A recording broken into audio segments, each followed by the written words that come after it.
The mountain highway cutting through the Pacific Northwest of British Columbia becomes a different creature when autumn arrives.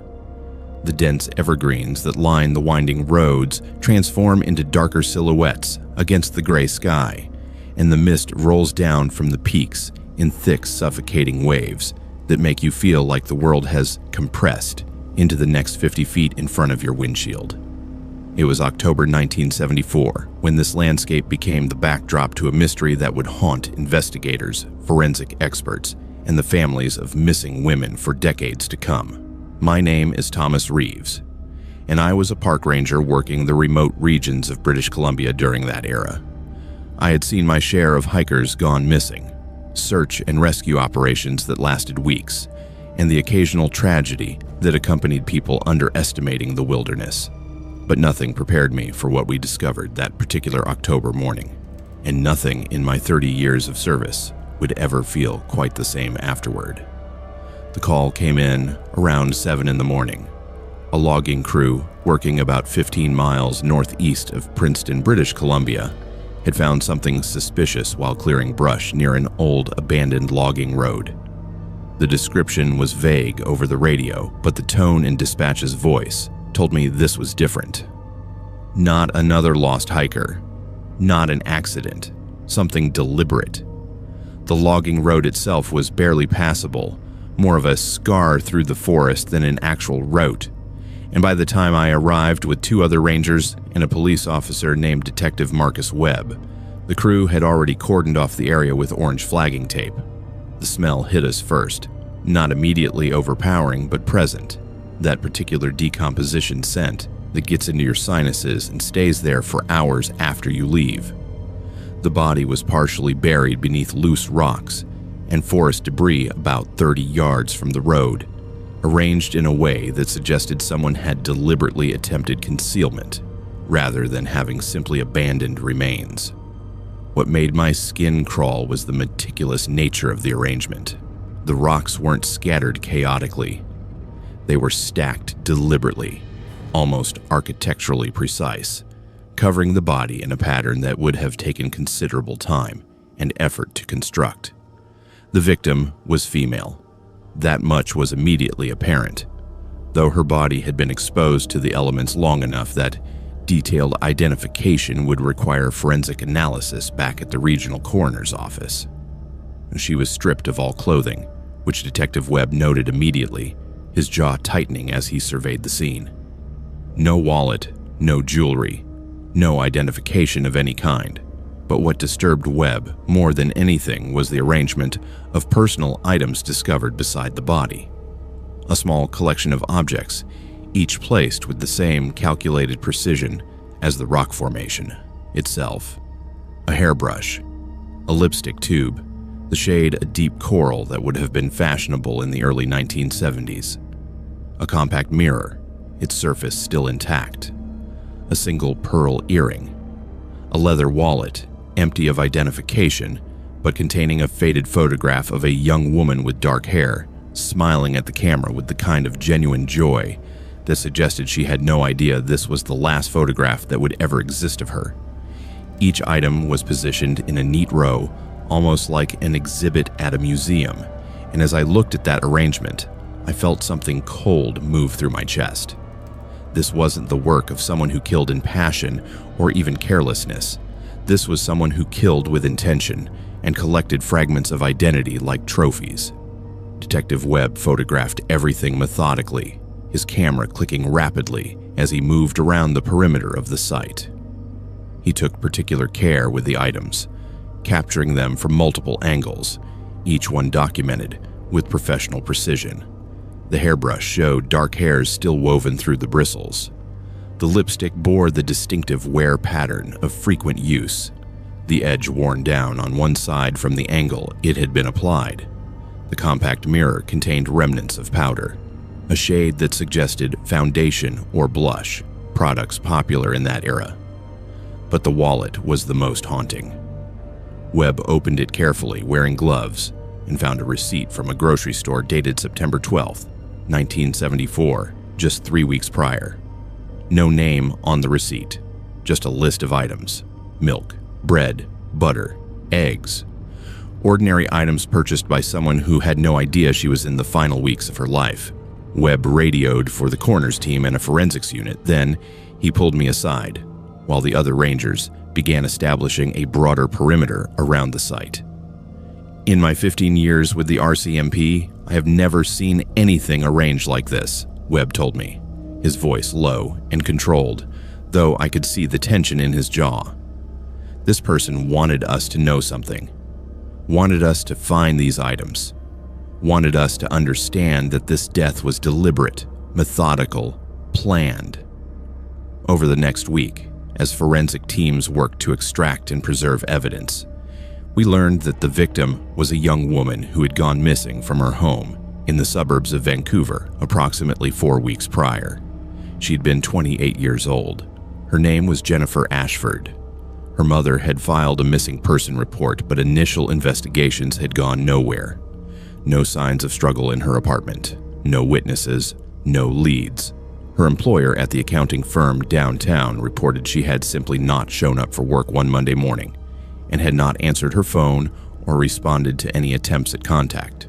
When officers visited her apartment, they found it exactly as she had left it. Coffee cup rinsed and placed in the rack beside the sink. Bed made neatly. Personal items all in their designated places. It was as if she had simply evaporated. What made the discovery in the mountains so disturbing was that the personal items found beside her remains didn't all match her. The photograph in the wallet showed Jennifer Ashford that was confirmed through her family. But the other items, the hairbrush, the lipstick, the compact mirror, the pearl earring, those suggested something even more sinister. Forensic analysis of the hair in the brush revealed it had come from at least 3 different individuals. The lipstick shade didn't match anything in Jennifer Ashford's apartment. The pearl earring was discovered to be missing its mate, and extensive searches of her residence turned up no matching pair. Webb's theory, which he shared cautiously with me during one of our meetings at the site, was that the killer had assembled these items from multiple sources, creating an almost ritualistic display. Perhaps trophies from previous victims, perhaps items stolen from their homes to commemorate the act. The rock formation drew particular attention from the forensic team. A geologist called in to analyze it reported that the stones had been deliberately selected and stacked with considerable structural knowledge. They weren't random rocks picked up nearby. They had been gathered from different areas, some showing signs of having been transported considerable distances. The arrangement created an almost cairn-like formation, similar to the stone markers hikers use to mark trails, but deliberately obscene in its construction, as if the killer was creating some kind of monument to his crime. Photographs were taken, measurements documented. The entire formation was dismantled carefully, each stone cataloged and photographed before removal, but no fingerprints were recovered. The stones had been exposed to months of rain and wind, washing away any evidence of human contact. The investigation into Jennifer Ashford's death consumed resources for months. Detective Webb became obsessed, spending countless hours reviewing missing person reports from the previous 5 years, looking for patterns. He found 3 other young women who had gone missing from the Vancouver area between 1970 and 1974. All were between 22 and 32 years old. All were professional women living alone or with roommates. All had disappeared without any obvious signs of struggle or coercion. Their cases remained unsolved. When Webb brought their details to the regional director of the RCMP, he was told there was no concrete evidence linking the disappearances. Different jurisdictions. No matching evidence, no witnesses. Without something concrete, resources couldn't be diverted to pursuing what might be coincidence. But what Webb couldn't shake was the arrangement of items beside Jennifer Ashford's remains. It was a message. A deliberate communication from someone who wanted us to understand the calculated nature of his crimes. The personal items weren't left by accident. They were curated, presented, almost as if he was creating a narrative about who he was, and what he had done.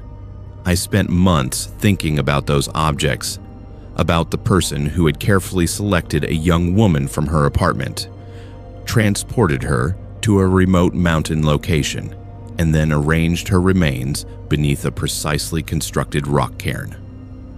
What motivation drove such deliberation?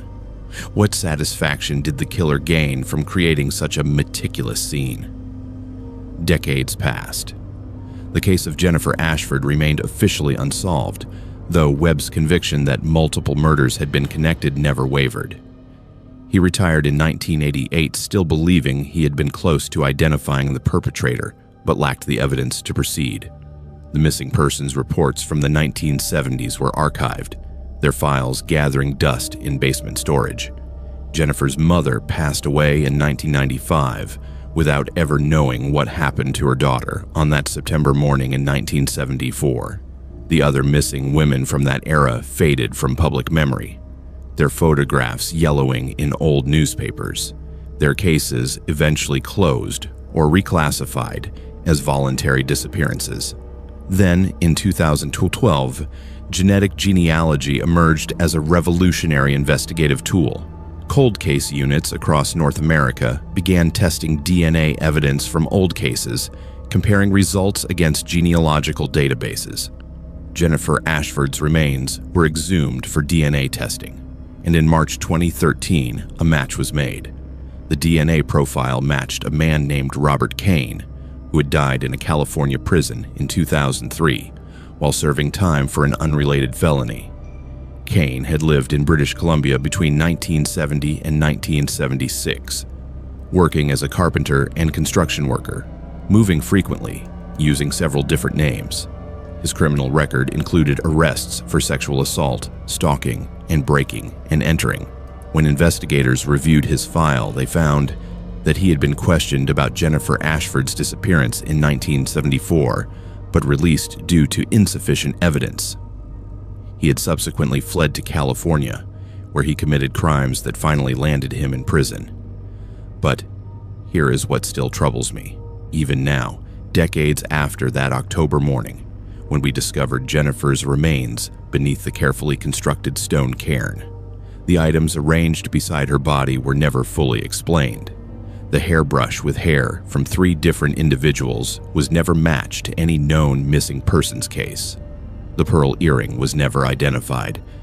No other victims were ever conclusively linked to Robert Kane, though the evidence suggests there may have been more. And the most haunting detail is this: Kane never confessed. He died in prison maintaining his innocence, never acknowledging that he had murdered Jennifer Ashford or anyone else. We solved the case in the sense that we identified the perpetrator, but we never understood his motivation, never recovered all of his victims, and never gained the confession that might have provided closure to the families of the other missing women from that era. The mountain highway still cuts through the Pacific Northwest, and every October, when the mist rolls down from the peaks and the evergreens darken against the gray sky, I think about Jennifer Ashford standing in her apartment 28 years old, her entire future stretching ahead of her. I think about the moment when Robert Kane entered her space, when her routine was violently interrupted, when she realized that everything was about to end in that precise, calculated way. And I think about those carefully arranged stones on a remote logging road, and what it means that someone had the skill and patience to construct such an architecture of concealment. Because what chills me most is understanding that for every person whose remains we recover, there are likely others still hidden in the remote places of British Columbia, waiting to be discovered, their stories locked inside the methodical minds of killers who are now beyond justice, taking their secrets with them into whatever darkness waits beyond death. My name is Vivian Tuccaro, and I am the mother of Amber Alyssa Tuccaro. For 14 years, I have carried the weight of a single moment, a decision made on an August evening in 2010 that lasted only seconds but changed everything forever. That moment was not when my daughter went missing. It was when I allowed her to go into the city. It was when I decided to trust that the world was safer than it actually is. That a young Indigenous woman hitchhiking alone through Alberta in the summer of 2010 would arrive at her destination safely. It was a moment that taught me that maternal instinct, that internal whisper that something is not right, is a language we must learn to speak before it is too late. Amber was 20 years old that summer. She was a member of the Mikisew Cree First Nation, living in Fort McMurray, Alberta, with me and her 14-month-old son, Jacob. She was a young mother navigating the complexities of single parenthood, working occasionally, and trying to maintain a sense of normalcy and joy, despite the circumstances that had brought her into motherhood at such a young age. She had dreams. She wanted to travel, to see more of Canada beyond the confines of Fort McMurray. She wanted Jacob to grow up knowing that the world held possibilities, that their lives weren't limited by geography or circumstance.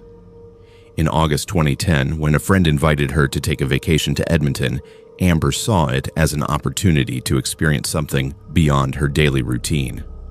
The two of them flew from Fort McMurray to Edmonton on August 17th, checking into a hotel in nearby Nisku. Jacob stayed with me.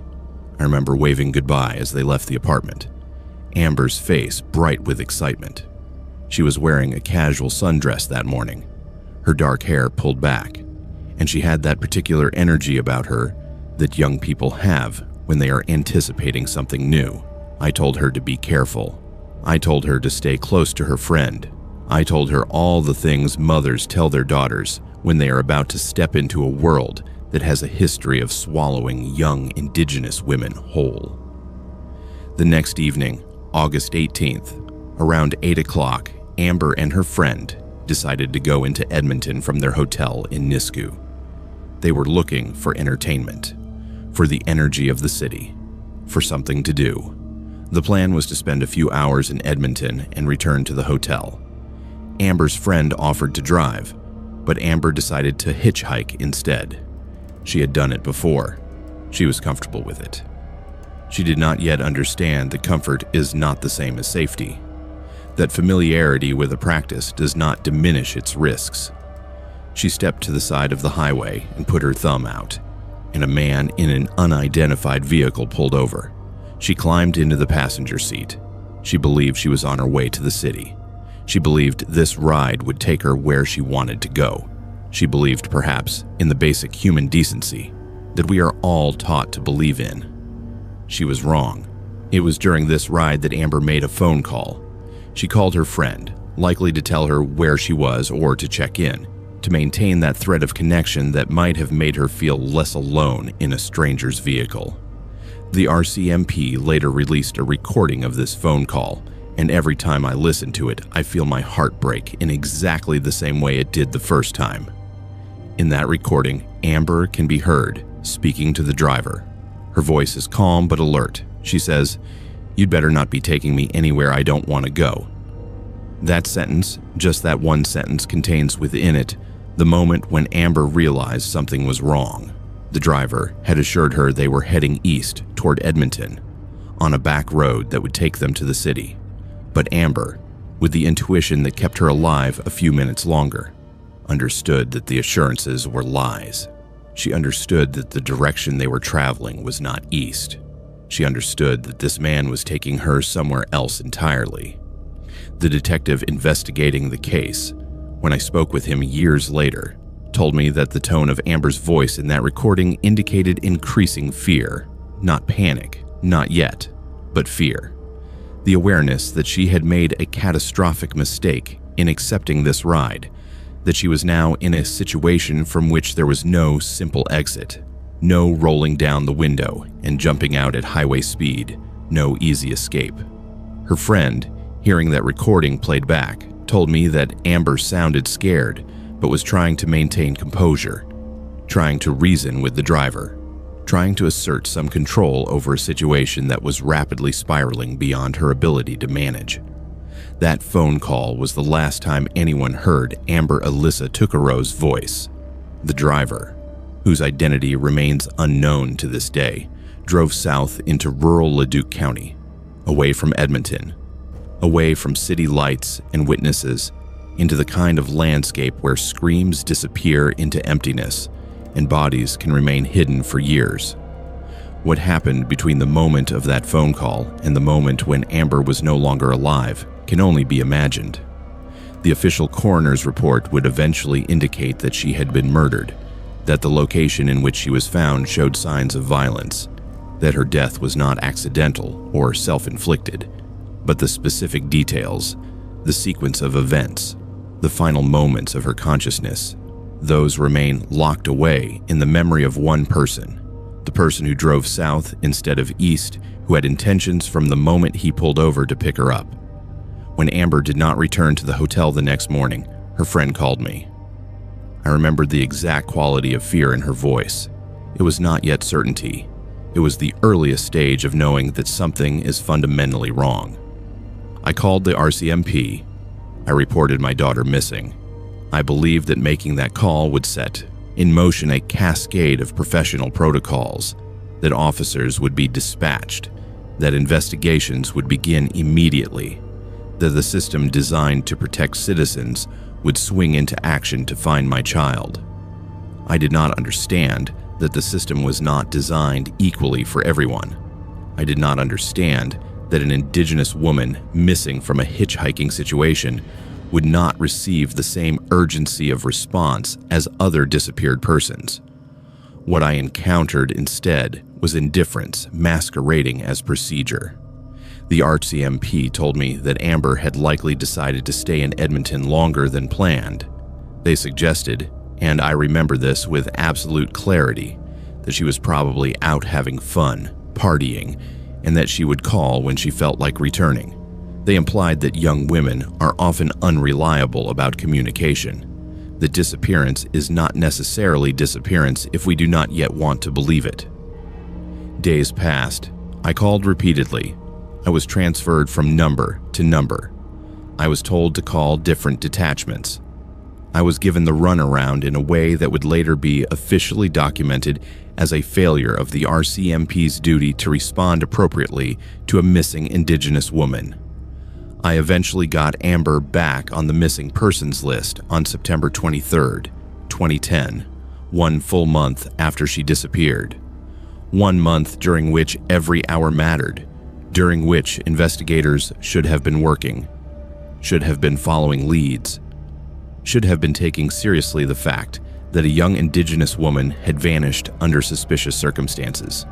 On August 28, 2012, almost exactly 2 years after Amber disappeared, the RCMP released the recording of her phone call to the public.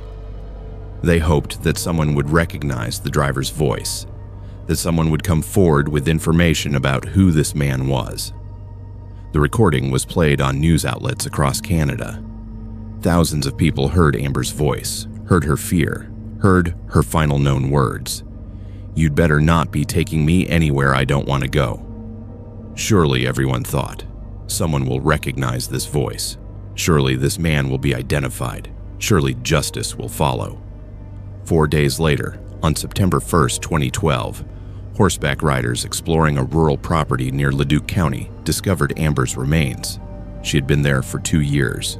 2 years of seasons changing, of weather erosion, of her physical form becoming part of the landscape that had consumed her. The coroner's examination confirmed what I already knew in my heart, what had been growing as certainty since that first moment of unexplained absence. My daughter was dead. She had been murdered. She had been disposed of in a field where she might have remained undiscovered indefinitely if 2 people on horseback had not taken a particular trail on a particular day. But here is what the official investigation also revealed. When I had removed Amber from the missing persons list during that first confused month, the RCMP destroyed her personal property. The suitcase containing her belongings, the items that had been recovered from her hotel room, evidence that might have been crucial in identifying the driver or understanding what happened during that ride, was destroyed. According to the Federal Review released in 2018, The RCMP failed to follow proper procedures for preserving evidence. Their investigation was labeled deficient and did not comply with procedures and guidelines. This was the official acknowledgement that my daughter's case had been mishandled from the beginning, that the police response had been inadequate, that systemic failures had undermined any possibility of justice. The driver's voice in that recording has never been matched to anyone. The RCMP has never arrested anyone. To this day, I do not know who killed my daughter. I do not know if he was from Alberta or passing through. I do not know if there are other victims or if Amber was an isolated crime of opportunity. I do not know if he is still alive or if he passed away years ago, taking the truth with him into whatever silence waits beyond death. What I know is that my daughter made a phone call at 8 p.m. on August 18th, 2010. I know that she sounded afraid but maintained composure. I know that she understood something was wrong but could not escape. I know that approximately 2 hours later, she was no longer alive. I know that for 1 month, the RCMP treated her disappearance as inconsequential. I know that evidence was destroyed. I know that the case remains unsolved. The National Inquiry into Missing and Murdered Indigenous Women and Girls conducted a federal review of the RCMP's handling of Amber's case. The inquiry concluded that the investigation had failed in multiple ways, that Indigenous women are systematically deprioritized in missing persons investigations, that the bias against Indigenous communities is embedded in the institutions designed to protect us. The Deputy Commissioner of the RCMP apologized to our family in July 2019, stating that the investigation was not our best work. Our family rejected that apology. An apology does not return my daughter. An apology does not identify the man who murdered her. An apology does not prevent the next young Indigenous woman from accepting a ride from a stranger and disappearing into Alberta's rural landscape. What keeps me awake at night is not speculation about what happened to Amber. It is the understanding that her case is one of over 1,000 documented cases of missing and murdered Indigenous women in Canada. It is knowing that across British Columbia, along Highway 16 known as the Highway of Tears, dozens of young Indigenous women have vanished under similar circumstances, and the institutional response has been similarly inadequate. It is understanding that the system that was supposed to protect my daughter, that I called in good faith believing it would help, that system failed her in ways that were documented, investigated, and acknowledged but never truly remedied. The recording of Amber's voice continues to haunt the consciousness of anyone who has heard it. A young woman, aware that danger is present, speaking into a phone, hoping that her words would be heard, that someone would know where she was, that someone would come for her.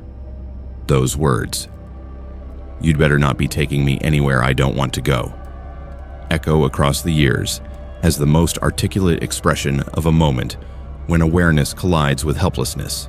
She knew, she understood the threat, and she had no power to stop what was coming. That is the true horror, not the not knowing, but the moment of knowing captured in a voice recording, and the system's failure to translate that knowledge into action that could have saved her. My name is Detective Sergeant Steve Smith, and for nearly 4 decades, I have carried the weight of 2 murders that seemed destined to remain unsolved mysteries, cold case files that would eventually be transferred to archival storage, forgotten by everyone except the families who lived with the permanent absence. On August 6, 1983, Susan Tice, a 45-year-old mother of 4, was found dead in her Toronto home. On December 22, 1983, just 4 months later, a 22-year-old woman named Erin Gilmore was discovered dead in her apartment, approximately 15 kilometers away from where Susan had been murdered. 2 separate crimes, 2 separate investigations, 2 separate suspects. Except they were not separate at all. They were the work of one man, and for 20 years, we did not know that. For 20 years, We investigated them independently, following leads that went nowhere, interviewing potential suspects who had nothing to do with the crimes, writing reports that filled file boxes but revealed nothing about the truth. It took the revolution of genetic genealogy, a technology that did not exist when these murders occurred, to finally solve what 40 years of traditional detective work could not. Susan Tice lived in a townhouse on Wickham Avenue in central Toronto. She was a devoted mother, a member of her community, a woman with a life that extended beyond the tragedy that would eventually consume it. On the evening of August 5th, someone entered her home. We do not know if a lock was forced, or if a window was breached, or if she simply opened the door to someone she believed she could trust. What we do know is that an intruder made his way upstairs to her bedroom. And in that room, in the darkness of night, Susan Tice's life changed from everything it had been to everything it would never be. She was sexually assaulted. She fought back with the ferocity of a mother protecting herself. And in that struggle, she was stabbed 13 times. Her hands bore defensive wounds. Her body bore the marks of violence. The brutality of it was incomprehensible. A woman's life stolen, destroyed, erased by the violence of a man whose face she may or may not have known. The investigation that followed was exhaustive by the standards of that era. Officers interviewed neighbors. They examined the crime scene with the forensic technology available in 1983. They looked for connections between Susan and known criminals, between her life and potential motives. Blood evidence was collected, though the testing capabilities of the time could not identify it as anything more than blood. Semen was recovered at the scene, providing biological evidence of the attacker, but no means to identify him in an era before DNA databases, before genetic genealogy, before the technology that would eventually crack this case even existed. Investigators had a killer, in a sense. They had his biological signature, but they had no face, no name, no way to match that signature to any known criminal. The case went cold. Susan Tice's murder became one file among hundreds, and though the file remained open, resources moved to active investigations where leads remained. Then 4 months later, in December 1983, Erin Gilmore became the second victim. She was 22 years old, beautiful, the daughter of a prominent Toronto businessman who was connected to the international commercial elite. Her father's business partner was Peter Monk, a Canadian magnate with international influence. Erin's life had been one of privilege and opportunity. She was living independently in a second-floor apartment in central Toronto, exploring her own path, her own identity. On the evening of December 22nd, someone gained entry to her apartment. Like Susan Tice, Erin was in her bedroom when the attack occurred. Unlike Susan, Erin did not engage in an extended struggle. She was restrained with a scarf tied around her wrists. She was stabbed twice in the chest. The violence was swift, calculated, and devastating. Her killer left behind biological evidence, blood, semen, the signature of his presence at the crime scene. Again, the investigation was thorough. Again, resources were deployed. Again, potential suspects were examined and eventually excluded. But this time, because Erin Gilmore's father had connections to powerful people in Toronto. The investigation received elevated attention. Theories were proposed. Suspects were pursued. The investigation generated hundreds of hours of police work, but without a match to existing criminal databases. Without a name or a face, the investigation eventually reached its limit. Erin Gilmore's murder, like Susan Tice's murder, became a cold case file. 2 separate investigations, 2 separate victims, 2 separate mysteries that seemed destined to remain unsolved forever. In the year 2000, 17 years after these murders, DNA technology had advanced dramatically. The Toronto Police Service was developing its own DNA database, cross-referencing evidence from crime scenes with profiles of known offenders. During this process, an officer examined the biological evidence recovered from Aaron Gilmore's murder and compared it to evidence recovered from Susan Tice's murder. The results were shocking in their clarity. The DNA matched perfectly, completely, without any possibility of error. One man had murdered both women. One perpetrator was responsible for both crimes. The killer we had been hunting in isolation was actually a serial murderer, and we had been investigating him without understanding that the two crimes were connected. But this revelation created a new problem.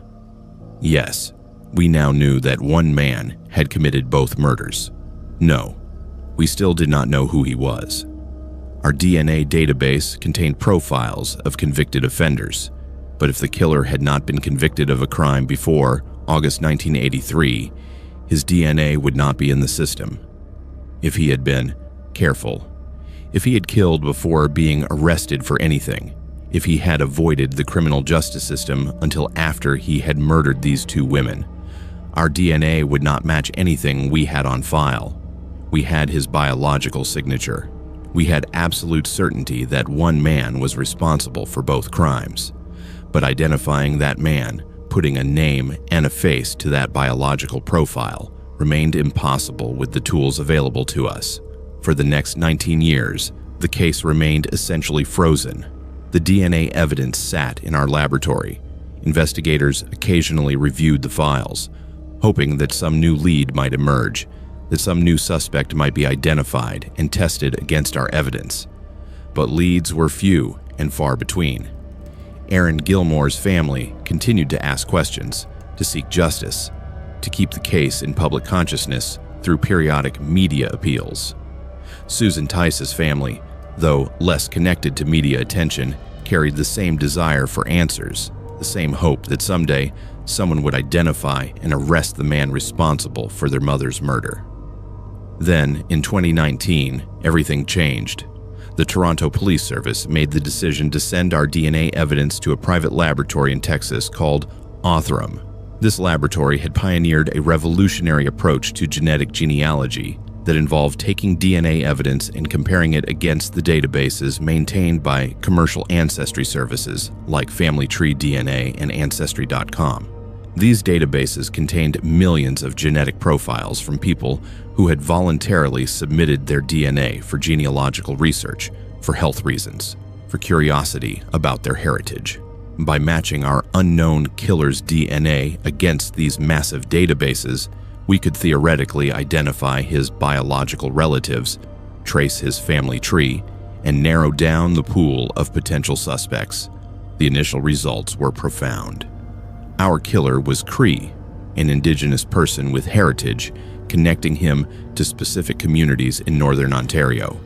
The genetic genealogy narrowed the potential suspect pool to specific families with histories in that region. But we now faced a new complication, a phenomenon called endogamy. In the communities where these families had lived for generations, marriages had occurred between related individuals for centuries. The result was that entire communities in northern Ontario were genetically related to each other, making it difficult to distinguish between distant cousins and close siblings.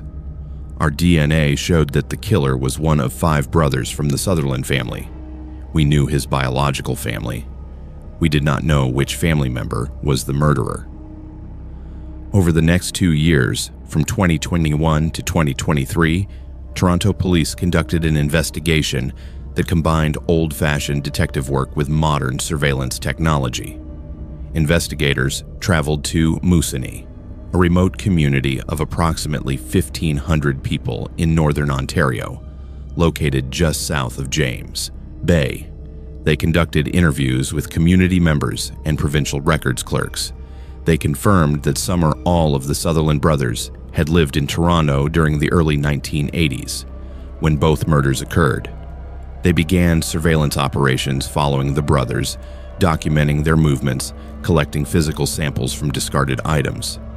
An undercover officer recovered a COVID-19 mask from one brother's trash. Another officer collected a pop can from a dumpster. These items, apparently insignificant in themselves, contained DNA that could be matched against our known killer's profile. Methodically, with warrant after warrant, the police department worked through the Sutherland brothers. 2 of them were dead, their DNA already on file in provincial records. 2 of them were still alive, and investigators managed to obtain DNA samples that definitively ruled them out as the killer. That left one brother, Joseph George Sutherland, 61 years old, living in Moosonee. When police obtained a warrant and approached him, when they showed him the evidence that his DNA matched perfectly with the biological evidence recovered from the 2 1983 crime scenes, when they confronted him with the genetic genealogy that had finally identified him 4 decades after his crimes, Joseph George Sutherland confessed. He pleaded guilty to 2 counts of second-degree murder. He accepted responsibility for the sexual assaults. He acknowledged the crimes that he had committed in 1983. What haunts me most is not the capture of the killer or the closing of the investigation. It is the understanding that without genetic genealogy, Joseph George Sutherland would have died without ever being held accountable for what he had done. Susan Tice would remain a cold case file. Aaron Gilmore would remain a cold case file. The families would carry their questions and their grief into the generations, never knowing who had taken their loved ones, never experiencing the closure of justice. It is the understanding that the technology which finally solved this case did not exist for 40 years. And if it had not been developed when it was, we would have reached a point where the investigation would have been officially closed, the file archived, the case declared permanently unsolved. The investigation of the Sutherland case revealed something else that troubles me deeply. It demonstrated that genetic genealogy, while revolutionary in its capacity to solve cold cases, also raises profound questions about privacy, about surveillance, about the right of individuals to have their genetic information remain private unless they have voluntarily chosen to share it with the criminal justice system. The databases used to identify Joseph George Sutherland contained genetic profiles of millions of people who had not committed crimes, who had submitted their DNA for reasons entirely unrelated to law enforcement. Their genetic information became, in effect, a tool to surveil an entire species, to create a system in which no one's DNA could remain truly private or secret. But for the families of Susan Tice and Aaron Gilmore, for the community members who had lived with the knowledge that a brutal killer was potentially still among them, the solution provided by genetic genealogy felt like justice. It felt like answers. It felt like the closing of a wound that had festered for 4 decades. Joseph George Sutherland is now imprisoned, serving a life sentence with no eligibility for parole for 21 years. He will spend the remainder of his life incarcerated, paying some measure of debt for the lives he took, the violence he inflicted, the families he destroyed. It is not perfect justice. It never could be. But it is justice nonetheless, delayed by 40 years, delivered by a technology that did not exist when the crimes were committed, and made possible by the persistent belief that every cold case, given time and the right tools, might eventually yield its secrets to investigators who refuse to give up hope that answers are still possible. My name is Patricia Davison, and I have spent the last 53 years carrying a portrait in my mind of a 6-year-old girl with dark curls and a smile that could light up an entire room. Her name was Lubika Topic. We called her Lube. She was my niece, my sister's daughter. And on May 13th, 1971, she disappeared from our neighborhood in Windsor, Ontario, on a day that began like any other spring day, but ended with the certainty that evil exists in forms we cannot always anticipate or protect ourselves against. For 19 years, we did not know what happened to her. We lived with the absence, with the not knowing, with the terrible and continuous speculation about what she had suffered. Then, in 1990, her remains were discovered in a shallow grave, and we learned that she had been murdered. But even with that horrible knowledge, we did not know who had killed her. It took another 31 years until 2021, for genetic genealogy to finally reveal the identity of the man who destroyed our family. This is the story of how a 6-year-old girl's case remained cold for half a century, how institutional systems failed us repeatedly, and how technology finally brought us something approaching closure. Lyub was the youngest of 4 children in a close-knit family. Our neighborhood in Windsor was the kind of place where children played outside unsupervised, where parents believed their children were safe in the streets and parks and playgrounds. It was a community of working-class families, immigrant families, people who had come to Canada seeking opportunity and building lives that we believed were secure and predictable. On May 13, 1971, Luba asked permission to go play with her friend Jennifer outside. It was a warm day. Spring was turning to summer. The neighborhood was alive with the sounds of children at play. My sister gave permission, as parents did in that era, believing that the neighborhood was safe, that other adults would look out for children, that the world was a place in which a 6-year-old girl could safely go outside and play. Lyube put on her shoes. She walked out the door. She was never seen alive again. The search that followed was immediate and desperate. My sister called neighbors. She contacted the police. Within hours, an official missing person investigation was underway. Police officers searched the neighborhood, interviewing anyone who might have seen Lyuba, looking for any sign of where she might have gone. Days passed with no result. Weeks passed. The media became involved, covering the disappearance of the young girl, generating public awareness, appealing for information from anyone who might know what had happened. But despite all of these efforts, despite the search dogs and the volunteers and the police resources deployed, Lyub could not be found. The investigation gradually wound down as resources were redirected to other cases, as hope faded, as the active search transformed into a cold case file. My sister lived the rest of her life knowing that her daughter had disappeared, that her remains were somewhere in the landscape, undiscovered and unmarked. 19 years later, in 1990, construction workers near the outskirts of Windsor discovered human remains in a shallow grave. The remains were fragmented and severely decomposed, but dental records eventually confirmed the identity. Lyubika Topik, missing since 1971. She had been murdered. The manner of death suggested she had suffered violence, that her death had not been accidental. But identifying who had committed the crime remained a mystery. The remains were tested with the DNA technology available in 1990, but the biological evidence was degraded, made unreliable by 19 years of exposure to the elements. The case remained open but inactive. Investigators suspected certain individuals but lacked evidence to make an arrest. My sister, who had spent 19 years hoping that Lyube might somehow return, now had to accept that her daughter was dead, murdered, and that her killer remained unknown. For the next 31 years, from 1990 to 2021, that was the status of Luba's case: an unsolved murder, a known victim, an unknown perpetrator. My sister passed away in 2005, carrying to her grave the knowledge that her daughter's killer remained free.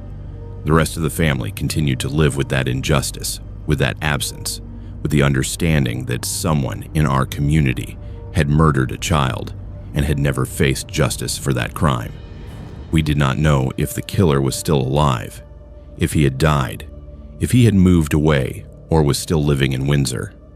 We knew nothing except that Lyuba was gone and that the system had failed to find her killer. Then, in 2021, 50 years after Lyuba disappeared, genetic genealogy became available as an investigative tool.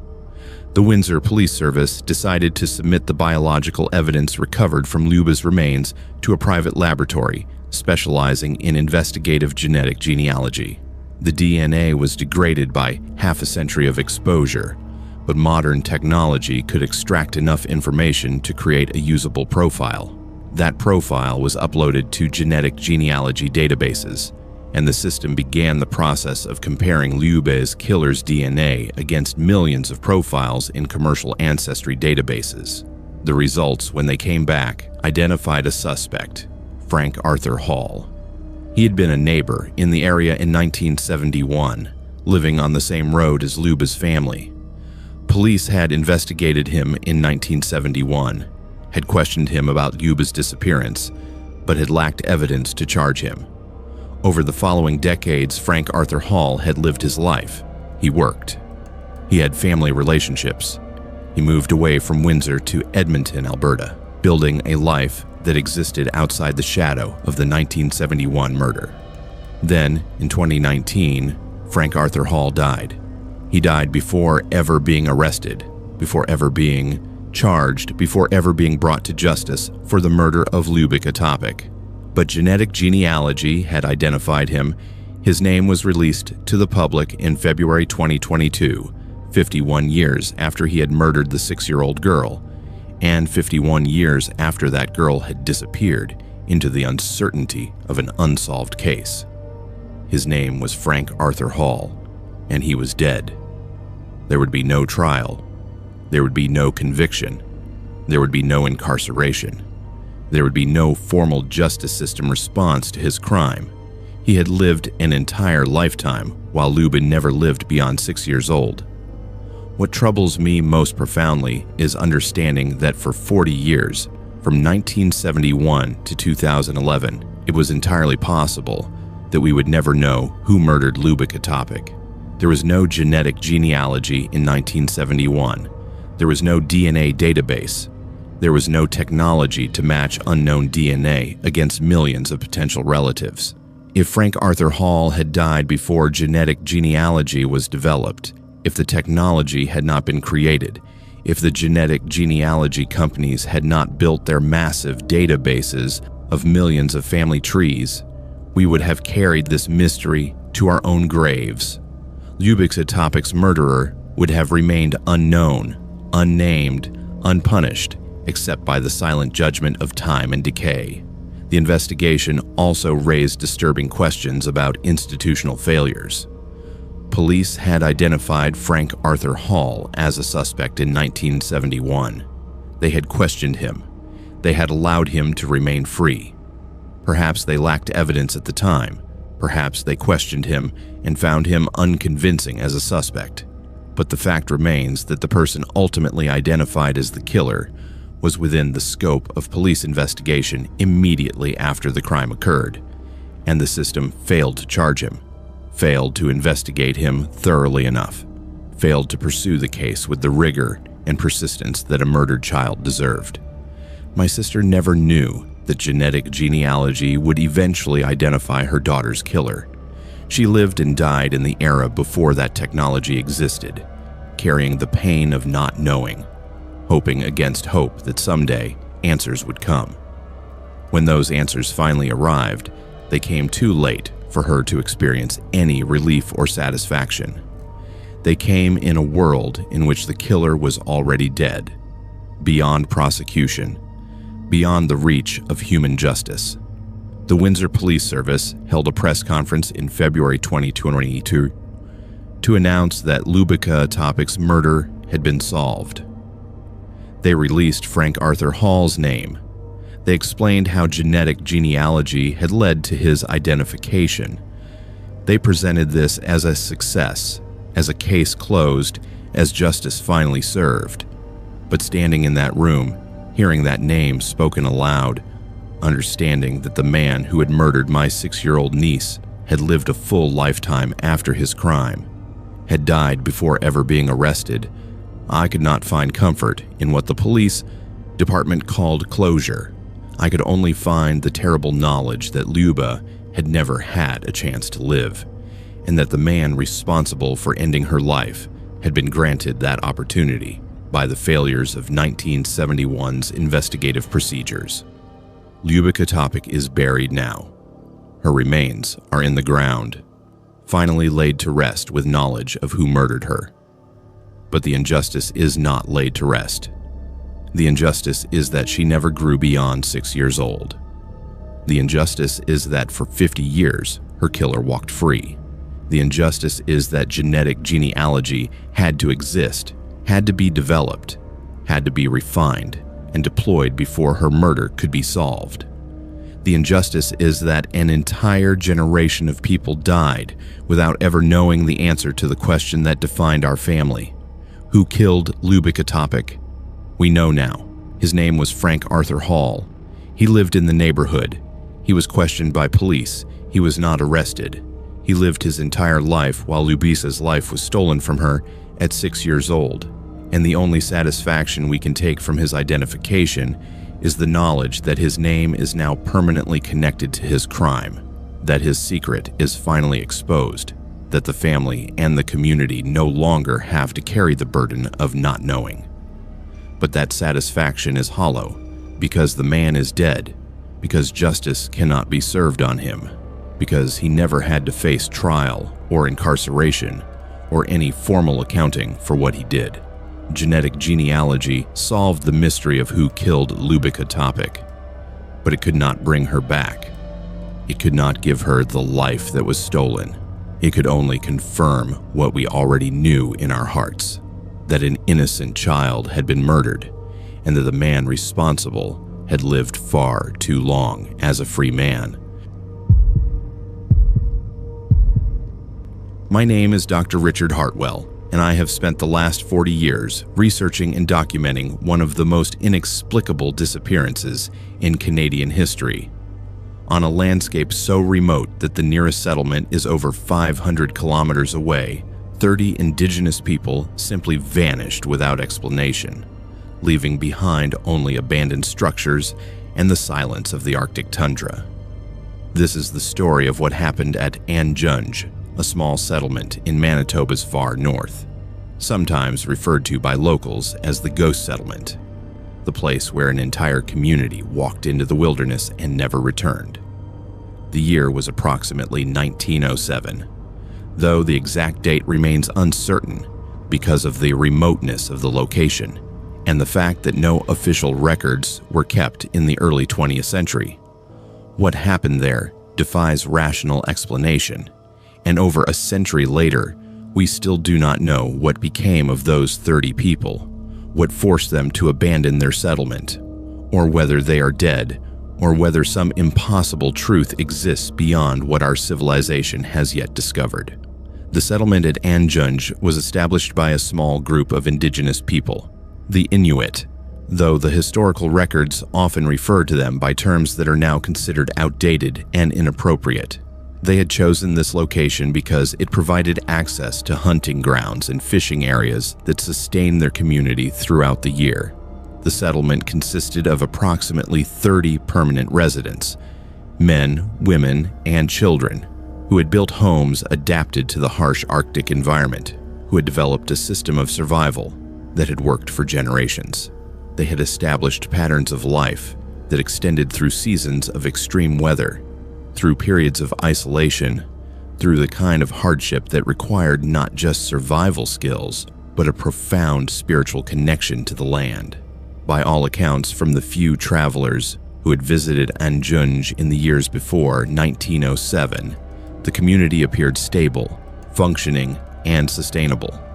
The first indication that something had changed came in the spring of 1908, when a trader traveling the remote northern routes of Manitoba approached the settlement, expecting to conduct seasonal trading. Instead of encountering the community he had visited before, he found only abandoned structures. The homes were intact. The tools were present. Evidence suggested that the departure had occurred relatively recently, within months, the trader estimated, though precise dating was impossible, given the lack of documentation and the remoteness of the location. But the people were gone, all 30 of them. The trader reported the discovery to the nearest RCMP outpost, approximately 200 kilometers away, and set off a search that would ultimately provide more questions than answers. By the time the RCMP reached Anjunj, weeks had passed. The abandoned settlement had deteriorated. Further, the RCMP officers found no indication of violence, no bodies, no obvious signs of struggle. The buildings were still standing.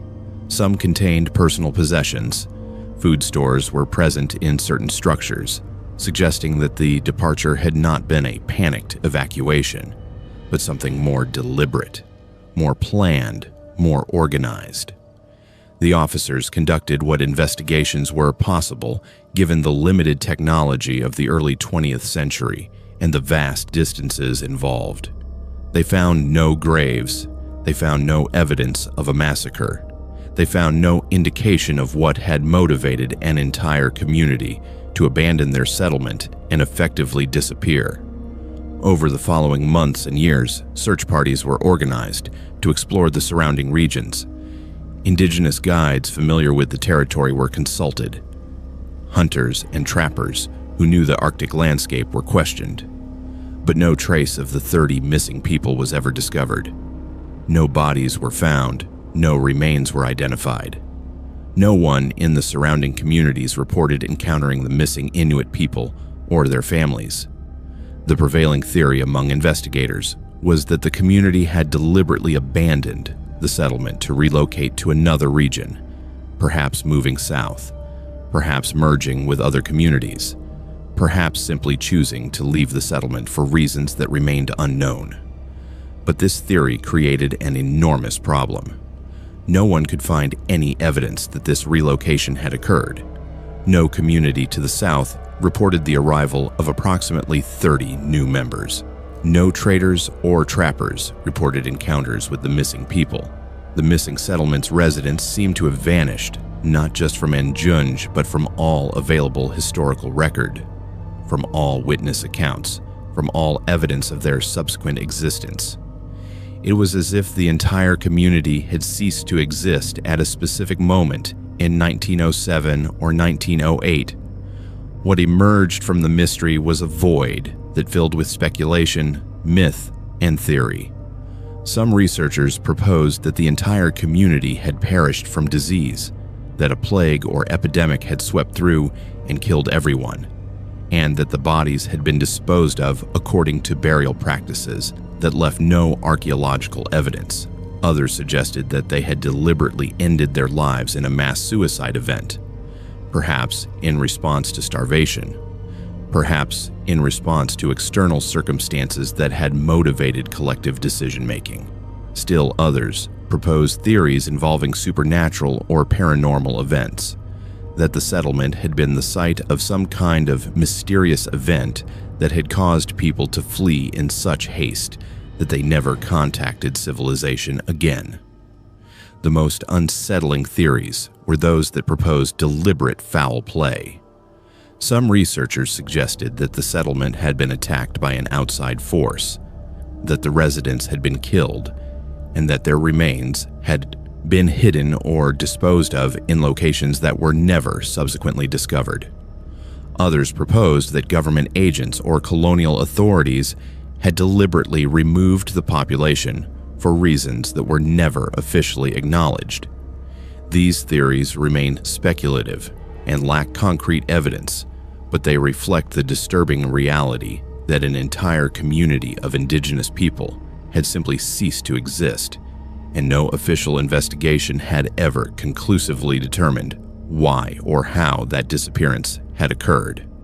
In 1921, 13 years after the initial abandonment, an RCMP officer named Inspector Meade traveled to Njunj with the intention of conducting a more thorough investigation. He reported that the settlement remained largely as it had been in 1908. The structures were deteriorating. The personal possessions had been scattered or destroyed by weather and wildlife.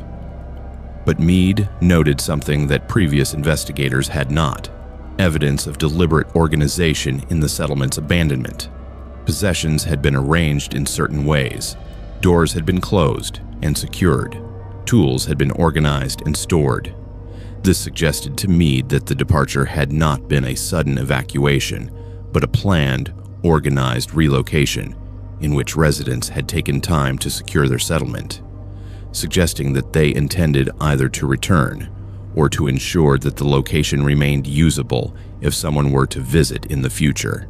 Meade's investigation produced a report suggesting that the community had deliberately relocated and that contemporary authorities should have made greater efforts to locate them. But by 1921, 13 years of silence suggested that if relocation had occurred, it had happened to a location so remote or so isolated that the community had never made contact with any settlement or trading post where their presence would have been documented. Alternatively, the community had relocated to a location where they were deliberately avoiding contact with colonial authorities, suggesting that their departure may have been motivated by concerns about government intervention or colonial pressure. The truth is that we do not know what happened to the 30 residents of Anjunj. We have no bodies. We have no remains. We have no DNA evidence because no biological material has ever been recovered. We have no records documenting their subsequent lives. We have only the mystery of an abandoned settlement and the complete disappearance of an entire community from all historical documentation. In 1962, 54 years after the abandonment of Anjunj, the Canadian government officially classified the case as unsolved, and the file was archived. No further investigation has been conducted since that time. What troubles me most profoundly is understanding that this was not an isolated incident. Throughout the early 20th century, numerous indigenous communities experienced periods of contact with colonial authorities, periods of pressure related to resource extraction and land appropriation, and subsequent periods in which their populations declined or simply disappeared from documentation. The case of Anjunj may represent a deliberate relocation undertaken to escape colonial pressure. It may represent a community that chose to abandon contact with the colonial government. It may represent something far darker, a removal, a massacre, an official action that was never formally acknowledged or investigated. We will likely never know the truth. No one alive today has first-hand knowledge of what happened at Anjunj in 1907 or 1908. Any members of the community who survived are now long dead. Any colonial authorities involved in the incident are beyond the reach of justice. Any official records that might have documented the event have either been destroyed or remain classified and inaccessible to contemporary researchers. What remains is the settling silence of the Arctic tundra, the abandoned structures that have decayed and weathered over more than a century, and the memory of a community that existed and then ceased to exist, leaving behind only questions.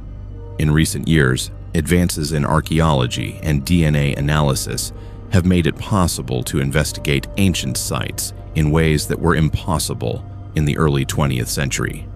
Some researchers have proposed mounting expeditions to Anjunj to conduct excavations to search for remains that might answer the questions that have persisted for over a century. But these expeditions have faced practical obstacles: the extreme remoteness of the location, the harsh Arctic climate, the cost of mounting an investigation in such an environment, and perhaps most significantly, the ethical questions about whether disturbing the remains of indigenous people serves a legitimate investigative purpose or merely perpetuates the colonial pattern of treating indigenous communities as subjects of investigation rather than as human beings with dignity and autonomy. What I know is that 30 people disappeared. What I know is that their settlement was abandoned. What I know is that no satisfactory explanation has ever been provided. What I do not know is what became of them, whether they lived or died, whether their disappearance was voluntary or forced, whether it was a tragedy or a deliberate escape from circumstances that felt intolerable. The ghost settlement of Anjunj remains a mystery, and perhaps the most respectful response to that mystery is to acknowledge that we may never know what happened, to honor the memory of a community that simply ceased to exist in the historical record, and to recognize that the disappearance of an entire community raises questions about what other stories have been lost, what other histories have been erased, and what truths about our past remain hidden beneath layers of silence and time. My name is Detective James Morrison, and for 43 years, I have carried the responsibility of a case that haunted my career, a violent crime committed in the darkness of an Edmonton summer night, a perpetrator who walked free for decades because the technology to identify him did not yet exist. On June 23, 1981, a 17-year-old girl I will call Poppy was viciously attacked in a parking lot near a shopping center in Edmonton, Alberta. She was sexually assaulted, stabbed repeatedly, and left for dead by someone whose face she may or may not have seen in the darkness, but whose DNA was imprinted on her body and recorded in evidence that would sit in a police storage facility for 41 years, waiting for the technology that would finally identify her attacker.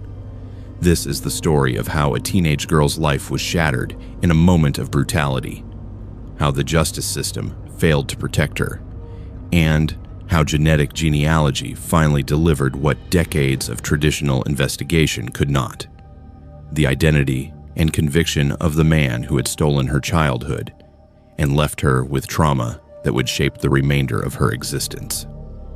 It was summer in Edmonton, the season when the northern latitude means that darkness does not arrive until nearly 11 o'clock at night, when teenagers are out late because the weather is warm and the nights are short.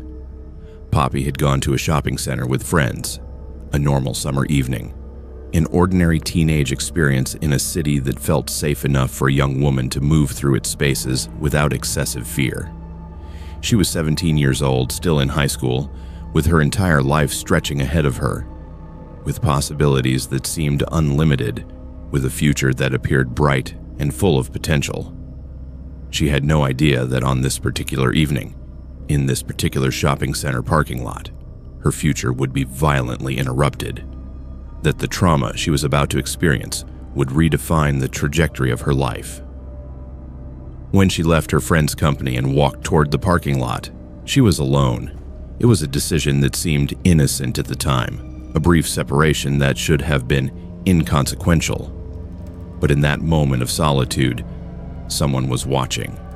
Someone was waiting.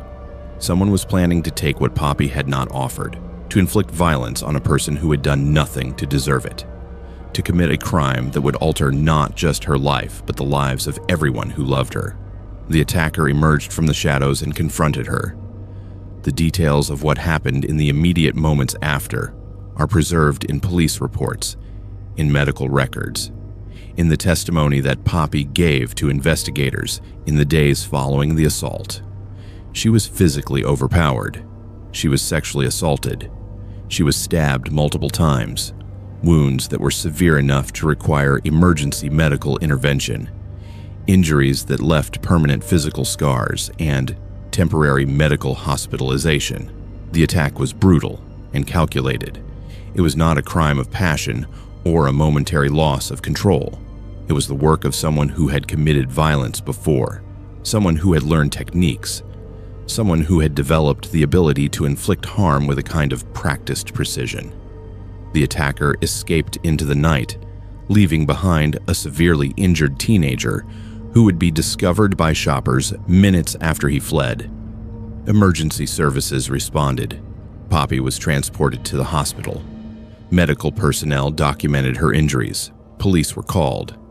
Detectives began an investigation that would ultimately span 41 years. The forensic evidence collected in the immediate aftermath of the attack was comprehensive. Blood samples were taken, semen was collected, fingernail scrapings were preserved, hair samples were recovered. In 1981, this biological evidence had limited evidentiary value. DNA technology did not exist. The evidence could be typed into blood groups, but that information was not distinctive enough to identify a specific perpetrator from the general population. What could be done was to exclude suspects who did not match the biological evidence profiles. But to identify the actual perpetrator, investigators needed either a confession or some other lead that would point them toward a specific suspect. The police investigation was thorough. Investigators interviewed Poppy extensively, gathering details about the attacker that she had observed. They canvassed the shopping center.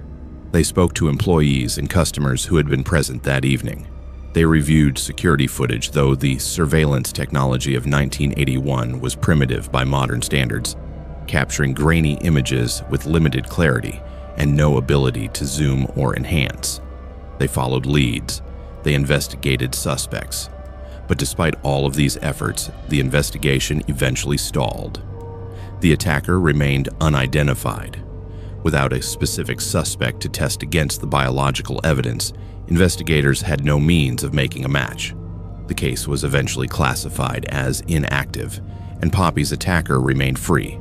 What troubles me most profoundly is understanding that in the years immediately following the attack, there may have been opportunities to identify the attacker if the investigation had followed different procedures, or if witnesses had come forward with information. The perpetrator was likely someone from the Edmonton area, someone who had committed violence before, someone whose DNA profile might have been generated if he had been arrested for any crime in the decades that followed 1981. But without that triggering event, without that initial connection to the criminal justice system, there was no mechanism to identify him. He lived his life for the next 41 years, while Poppy lived her life carrying the trauma of what he had done to her. He worked. He had relationships. He may have had a family. He may have assaulted other people. He may have committed crimes that were never reported or investigated. And he remained unknown to the authorities who should have been hunting him. In the late 1990s, DNA technology had advanced dramatically. The Edmonton Police Service began building a DNA database, entering profiles from convicted offenders and from sexual assault cases where evidence had been preserved. Poppy's case was entered into this database, but still without a suspect to test against the evidence, there was no match to be made. The biological profile of her attacker sat in the database, waiting for a connection that might never come. Detectives who worked on the case occasionally reviewed the file, hoping that some new development might emerge, but the investigation remained essentially frozen, unable to advance without new information or new technology. The breakthrough came in 2019. 38 years after the attack, genetic genealogy had become available as an investigative tool. The Edmonton Police Service made the decision to submit Poppy's case evidence to a private laboratory specializing in investigative genetic genealogy. The biological samples, preserved for nearly 4 decades, still contained enough DNA to create a usable genetic profile. That profile was uploaded to genetic genealogy databases, and the system began comparing it against millions of family trees maintained by commercial ancestry services. The results identified a match. The match pointed to a family in the Edmonton area. Investigators used traditional detective work to narrow down which family members were the right age and location to have committed the assault in 1981. They eventually identified a suspect, a man now in his 60s, who had been 17 or 18 years old in 1981. Police conducted surveillance. They obtained a warrant to collect biological samples from the man's trash. The DNA collected from discarded items was tested and compared against the evidence from Poppy's assault. It was a perfect match. After 41 years, the identity of the perpetrator had been established. When police arrested the suspect, they discovered something else. This man had been arrested for a sexual assault in the years after 1981. He had been convicted, served time, and was now on the sexual offenders registry.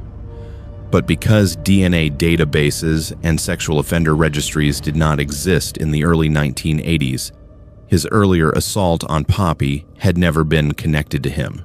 If such systems had existed at the time of his first conviction, he would have been identified as Poppy's attacker, and her case would have been solved within years rather than decades. He could have been incarcerated, preventing him from potentially assaulting other women in the intervening period. The man pleaded guilty to the assault on Poppy. He accepted responsibility for the crime he had committed 41 years earlier.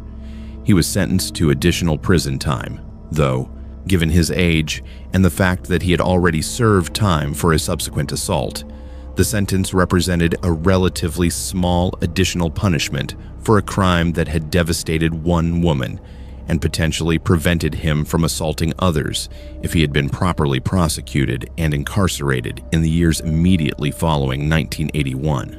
What I struggle to reconcile is the understanding that Poppy's attacker was in the system, was documented in law enforcement records, and could have been connected to her assault if the investigative mechanisms of that era had been more effective, or if DNA technology had been available decades earlier. The man had committed a sexual assault, had been caught, had been convicted, and had been imprisoned. But his crimes were not connected to each other. They were treated as separate incidents, separate investigations, separate offenses by different victims in different time periods. The system failed to recognize that the same person was responsible for multiple violations, that he was a serial sexual offender, that earlier intervention might have prevented subsequent assaults. When Poppy learned in 2022 that her attacker had finally been identified and convicted, when she learned that the technology had finally caught up to the evidence that had been preserved in 1981, she experienced something that resembles closure, but that is not complete. The attacker had already served time for a different assault. He was already known to law enforcement as a sexual offender. But for 41 years, she had carried the trauma of his attack without knowing his name, without the confirmation that he had been caught, without the sense of justice that comes from a conviction. The delay meant that she had to carry that burden alone, in silence, for over 4 decades. The case of the Edmonton assault reveals something profound about how criminal justice systems function and how they fail. It reveals that even when evidence is preserved, even when a crime is documented, even when a perpetrator commits subsequent crimes that bring him into contact with the legal system, the mechanisms of justice can fail to connect the pieces, to recognize the pattern, to hold offenders accountable for the totality of their crimes. It reveals that investigative technology matters profoundly, that the difference between a solved case and an unsolved case can be nothing more than whether the right investigative tools exist at the right moment in history. What gives me hope is that genetic genealogy has changed the equation. Cases that would have remained unsolved in the era before this technology now have the possibility of resolution. Perpetrators who might have lived their entire lives without facing justice can now be identified decades after their crimes. Survivors like Poppy can finally receive confirmation that their attacker has been caught, that they were not blamed, that their assault was taken seriously by the system, even if resolution took 41 years to arrive. But what also troubles me is understanding that for every case that is solved by genetic genealogy, there are likely other cases, other perpetrators, other survivors who are still waiting. The technology is revolutionary, but it is also resource intensive. Not every police department has the funding to submit evidence to genetic genealogy laboratories. Not every case receives the attention necessary to pursue this investigative path. And there are cases where evidence has been destroyed, where biological samples have degraded beyond recovery, where the chain of custody has been compromised. For those cases, for those survivors, for those families who are still searching for answers, the revolution of genetic genealogy came too late. Poppy's case was solved 41 years after the crime was committed. She is now in her 60s, living with the permanent effects of trauma that was inflicted on her when she was 17 years old. She has never been able to completely heal because the wound of not knowing who had hurt her remained open for over 4 decades. Now, finally, with the name and conviction of her attacker, she can begin a different kind of healing process, one that acknowledges that her assault was taken seriously, that justice was eventually served, and that the system, however imperfectly and however late, did ultimately work to hold her attacker accountable for what he had done. My name is Margaret Hayes, and I am the sister of Sharon Pryor, a teenager who was murdered in Toronto in 1975, nearly 50 years ago. For 48 years, I did not know who killed my sister. I carried her memory through decades of my own life, through the raising of my children, through the building of a career and relationships and routines that were all shaped by the permanent absence of a person who should have been present throughout all of those years. Sharon was 14 years old when she disappeared on March 12, 1975, from a street in Toronto. Her body was discovered within days, and the official cause of death was determined to be homicide. But the identity of her killer remained a mystery, an open case that occasionally received media attention, but gradually faded from public consciousness as new crimes emerged, as other victims demanded attention, as the decades passed, and the investigation reached the cold case archives. Then, in 2024, nearly 50 years after Sharon's murder, genetic genealogy finally revealed the name of the man who killed my sister. His name was Norman Seeley, and he had died in 2011, 13 years before his crime was finally traced to him through the revolutionary technology that did not exist when he committed his murder. Sharon was 14 years old. I was 8. I remember her as a bright, kind presence in our household, a teenager who paid attention to her younger sister, who took time to help me with my homework, who seemed to be navigating the particular complexities of adolescence with grace and maturity. She was interested in school. She was interested in the world. She had friends and interests and a future that seemed full of possibility. On March 12, 1975, she left our home to go to a local mall with friends. It was a typical adolescent outing, a Wednesday afternoon, nothing that would have seemed in any way dangerous or unusual. She was wearing a blue jacket. She was carrying a small purse. She was looking forward to spending time with her friends and engaging in the kind of ordinary teenage activities that consumed her world. What happened next remains one of the most brutal reminders of how quickly an ordinary day can transform into tragedy. Sharon went to the mall. She spent time with her friends. At some point, she separated from them or encountered someone while she was alone. The details of exactly what happened and how her separation from her friends occurred were never fully documented in the police investigation.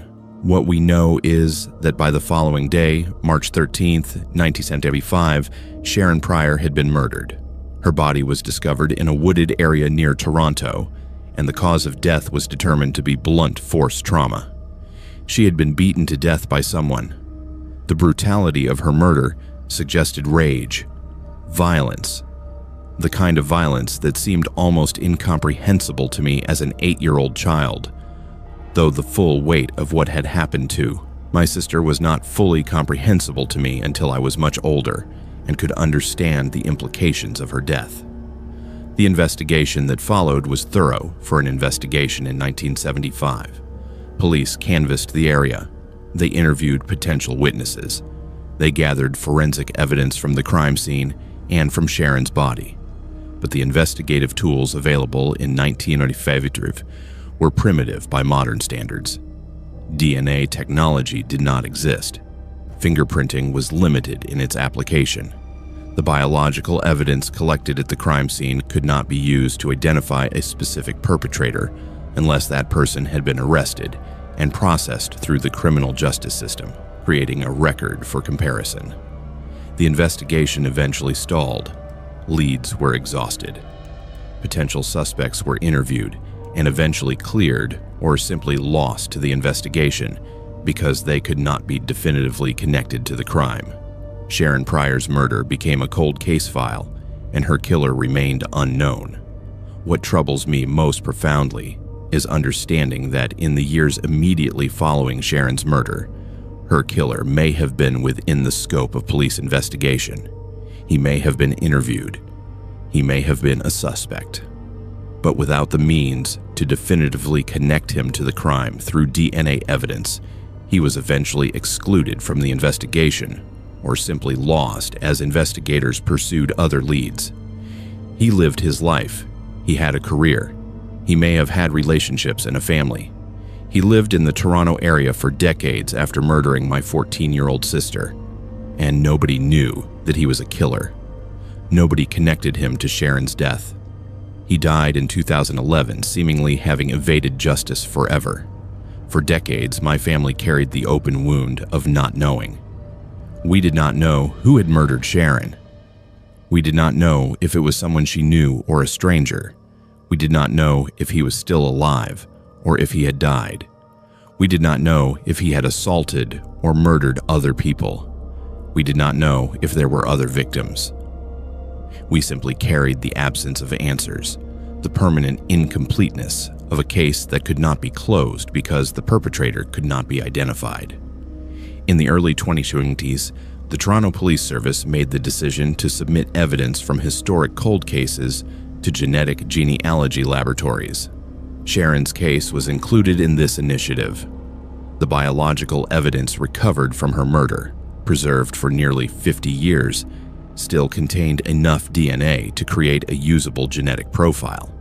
That profile was uploaded to genetic genealogy databases, and the system began comparing it against millions of family trees and genetic profiles maintained by commercial ancestry services. The results identified a match.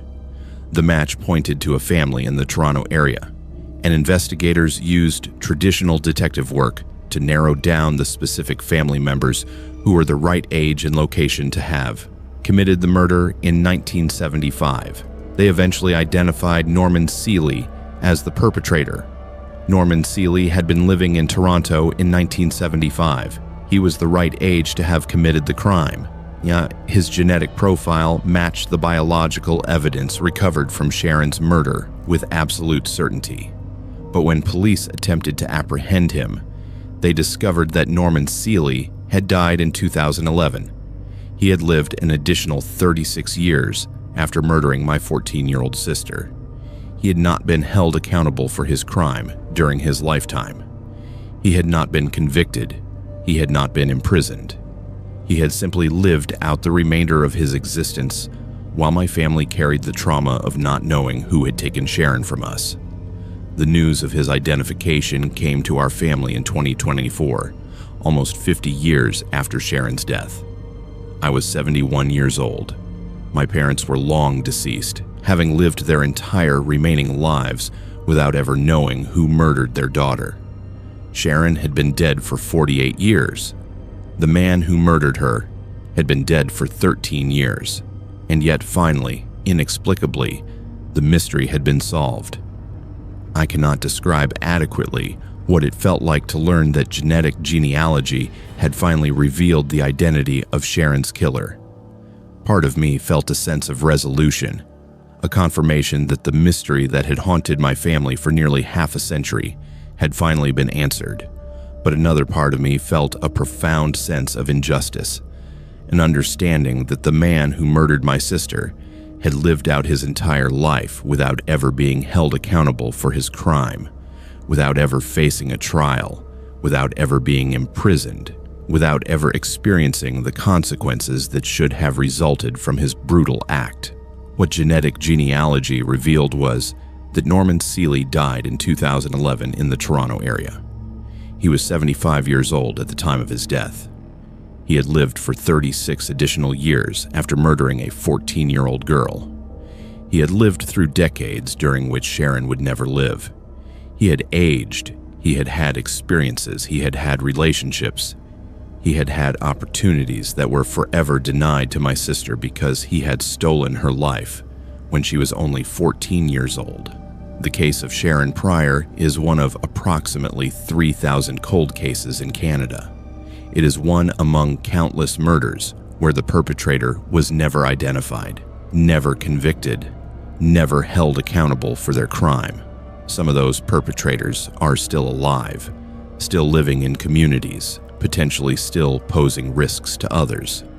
Some of those perpetrators are already dead, having successfully escaped the justice system by dying before they could be identified. But what genetic genealogy has revealed is that even when perpetrators die before they can be arrested, even when they escape prosecution, the identification of their crimes can still bring some measure of resolution to families, can still provide answers to questions that have plagued survivors for decades. For my family, learning Norman Seeley's name almost 50 years after he murdered Sharon has brought a strange form of closure. We now know who killed her. We now understand that her murder was not committed by some unknown assailant, but by a specific person who lived in our community, who was known to authorities, who should have been caught in 1975 but was allowed to remain free through a combination of investigative limitations and bad luck. But this knowledge cannot bring Sharon back. It cannot give her the life that was stolen. It cannot undo the trauma that her murder inflicted on my family. It can only confirm what we already knew in our hearts, that a brutal, meaningless act of violence had permanently altered the trajectory of our lives. What gives me hope is understanding that genetic genealogy is now identifying perpetrators of cold cases at an accelerating rate. Other families like mine are finally receiving the answers that they have waited decades to obtain. But what troubles me is understanding that for every perpetrator we finally identify, there may be others whose crimes will never be solved, whose victims will never receive justice, whose families will never have the closure of knowing who killed their loved ones. The revolution of genetic genealogy is profound and transformative, but it also reveals the limitations of our justice system, the ways in which institutional failures allow perpetrators to escape accountability, and the permanent wounds that unsolved crimes inflict on families across generations. Sharon Pryor was murdered in 1975. Norman Seeley was finally identified as her killer in 2024. Justice has been served in the sense that her killer's identity is now known. But true justice would have required Norman Seeley to face trial, to be convicted, to spend the remainder of his life imprisoned as punishment for murdering my 14-year-old sister. That justice was denied by the limitations of the investigative tools available in 1975, and by the fact that Norman Seeley died before the technology that could identify him was developed and deployed. That is a form of injustice that genetic genealogy can expose but cannot ultimately remedy. My name is Detective Inspector Helen McKenzie, and I have spent 32 years working in homicide investigations in British Columbia, a career dedicated to solving murders, bringing perpetrators to justice, and providing closure to families devastated by loss. But there is one case that continues to haunt me. One investigation that represents not just the failure to solve a crime, but the systemic failures of law enforcement institutions to prioritize the protection and investigation of certain victims over others. On August 10, 2008, a young woman's body was discovered in the backyard of a mansion in the Vancouver area. She had been found nearly 2 years after her initial disappearance, her remains heavily decomposed, her identity eventually confirmed through dental records. Her name was Daisy. She was in her 30s at the time of her death, a woman with a life, with people who loved her, with a family that had been searching for her for almost 2 years before her remains were discovered by a property owner cleaning his yard. What troubles me most profoundly is not just that we failed to solve her murder, though that failure is absolute and damning.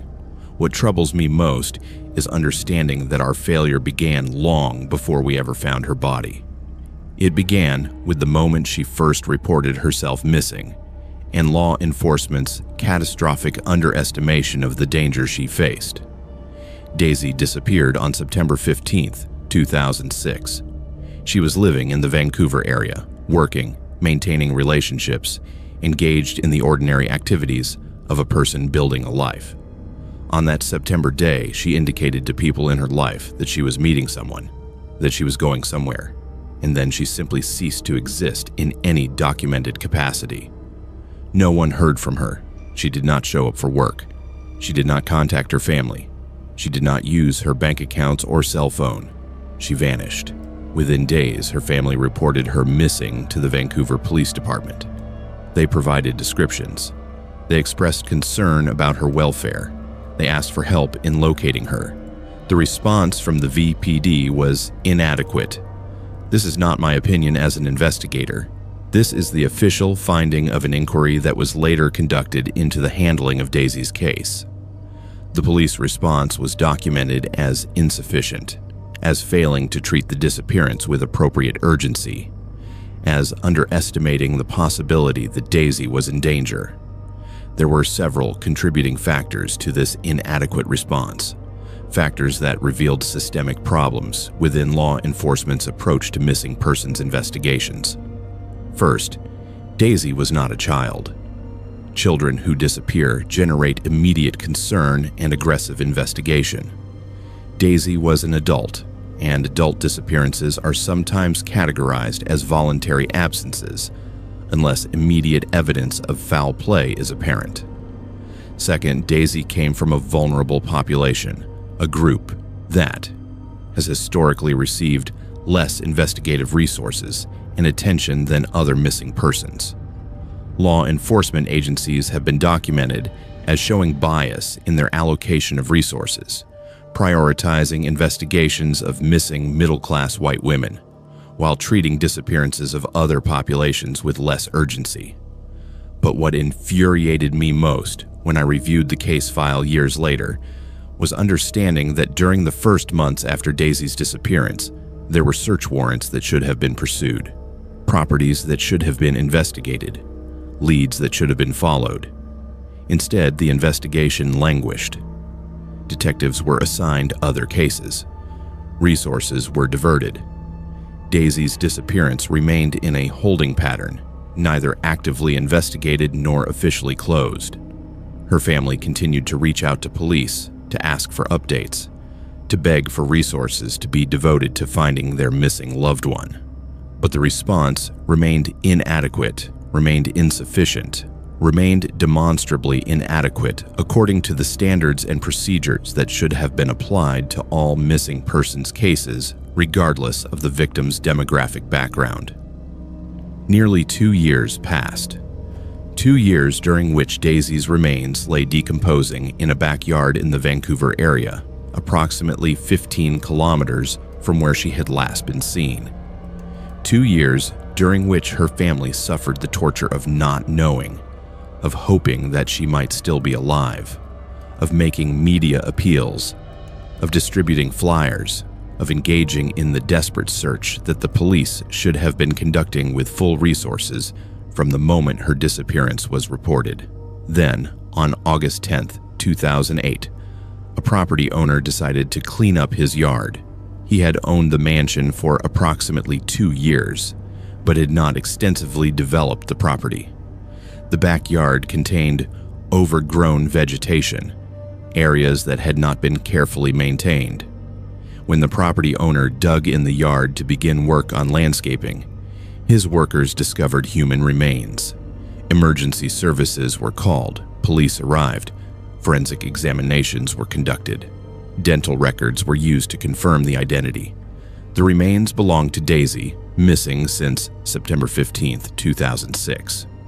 What followed was an investigation that was more thorough than the initial missing persons case, but that was also hampered by the fact that nearly 2 years had passed since Daisy's disappearance. Evidence had degraded. Witness memories had faded. The contamination of the body by 2 years of decomposition and environmental exposure meant that certain forensic analyses were compromised. The immediate circumstances of her death could not be definitively established. The cause of death was determined to be blunt force trauma, suggesting that she had been murdered. But the specific manner of her death could not be precisely determined. More importantly, the delay in discovering her body meant that any potential perpetrator had nearly 2 years to establish an alibi, to dispose of evidence, to craft a narrative that could not easily be contradicted. If Daisy's disappearance had been treated with appropriate urgency from the beginning, if property searches had been conducted immediately rather than after 2 years, if the investigation had been properly resourced, from the first moment she went missing, there is a reasonable probability that evidence would have been preserved, that the perpetrator could have been identified and apprehended in a time frame when their guilt was not obscured by degradation in time. What the subsequent inquiry found was that the Vancouver Police Department had failed in multiple specific ways. First, they had failed to treat Daisy's disappearance with appropriate urgency, given that she was from a vulnerable population. Second, they had failed to pursue search warrants for properties that should have been investigated. Third, they had failed to allocate adequate resources to the missing persons investigation. Fourth, they had failed to coordinate effectively with other law enforcement agencies that might have had information relevant to the case. The inquiry concluded that these failures constituted a systemic problem within the VPD's approach to missing persons investigations, a problem that likely affected not just Daisy, but other missing persons whose cases received inadequate investigative resources. The most infuriating aspect of the inquiry's findings was understanding that responsibility for these systemic failures was ultimately diffused. No individual officer was held accountable. No police administrator faced discipline. The failures were attributed to resource constraints and systemic problems, rather than to specific decisions made by identifiable individuals. The VPD acknowledged the failures, apologized to Daisy's family, and stated that procedures had been revised to ensure that future missing persons cases would receive appropriate investigative resources. But that acknowledgement came too late for Daisy. It came after her remains had been in the ground for 2 years, after the critical window for evidence preservation had passed, after her killer had had nearly 2 years to establish an alibi or flee. To this day, Daisy's murder remains officially unsolved. No one has been charged with her death. No one has been convicted. No one has been held accountable for what was done to her. What we know is that she disappeared on September 15th, 2006. What we know is that her remains were found on August 10th, 2008, in a backyard approximately 15 kilometers from where she had last been seen. What we know is that she was murdered. What we do not know is who murdered her, or why, or what could have changed if the initial investigation had been conducted with appropriate urgency and resources. When I think about Daisy, I think about the lost opportunity that her case represents. I think about the investigation that should have been conducted in September and October of 2006, when evidence was fresh, when witnesses' memories were clear, when the perpetrator might have made mistakes that could be documented and used to establish guilt. I think about the families who have had to wait years, sometimes decades, for resolution of their missing loved ones' cases because law enforcement agencies prioritized other cases, other victims, other investigations over theirs. I think about the systemic bias that leads to certain disappearances receiving immediate and aggressive investigation, while other disappearances languish in files and waiting lists. The case of Daisy stands as a reminder of how institutional failures can extend the suffering of families, how bias in resource allocation can have devastating consequences, and how the absence of justice can be as traumatic as the crime itself. Her family will never know who murdered their loved one. They will never have the opportunity to face that perpetrator in court. They will never have the closure that comes from a conviction and sentence. What they have instead is the knowledge that their family member was murdered, that the investigation into her death was inadequate, that the system designed to protect and seek justice for victims failed catastrophically in Daisy's case. The Vancouver Police Department has since implemented procedural changes in response to the inquiry into Daisy's case. Missing persons investigations now receive more immediate resources. Vulnerable populations are now treated with more appropriate urgency. Property searches are now conducted more promptly when there is reason to believe that a missing person might be located at a particular location. These changes are necessary and welcome, but they represent a response to failure, an acknowledgement that the system had not been working as it should have been, and they came far too late for Daisy and too late for her family to experience any sense of resolution in their search for answers.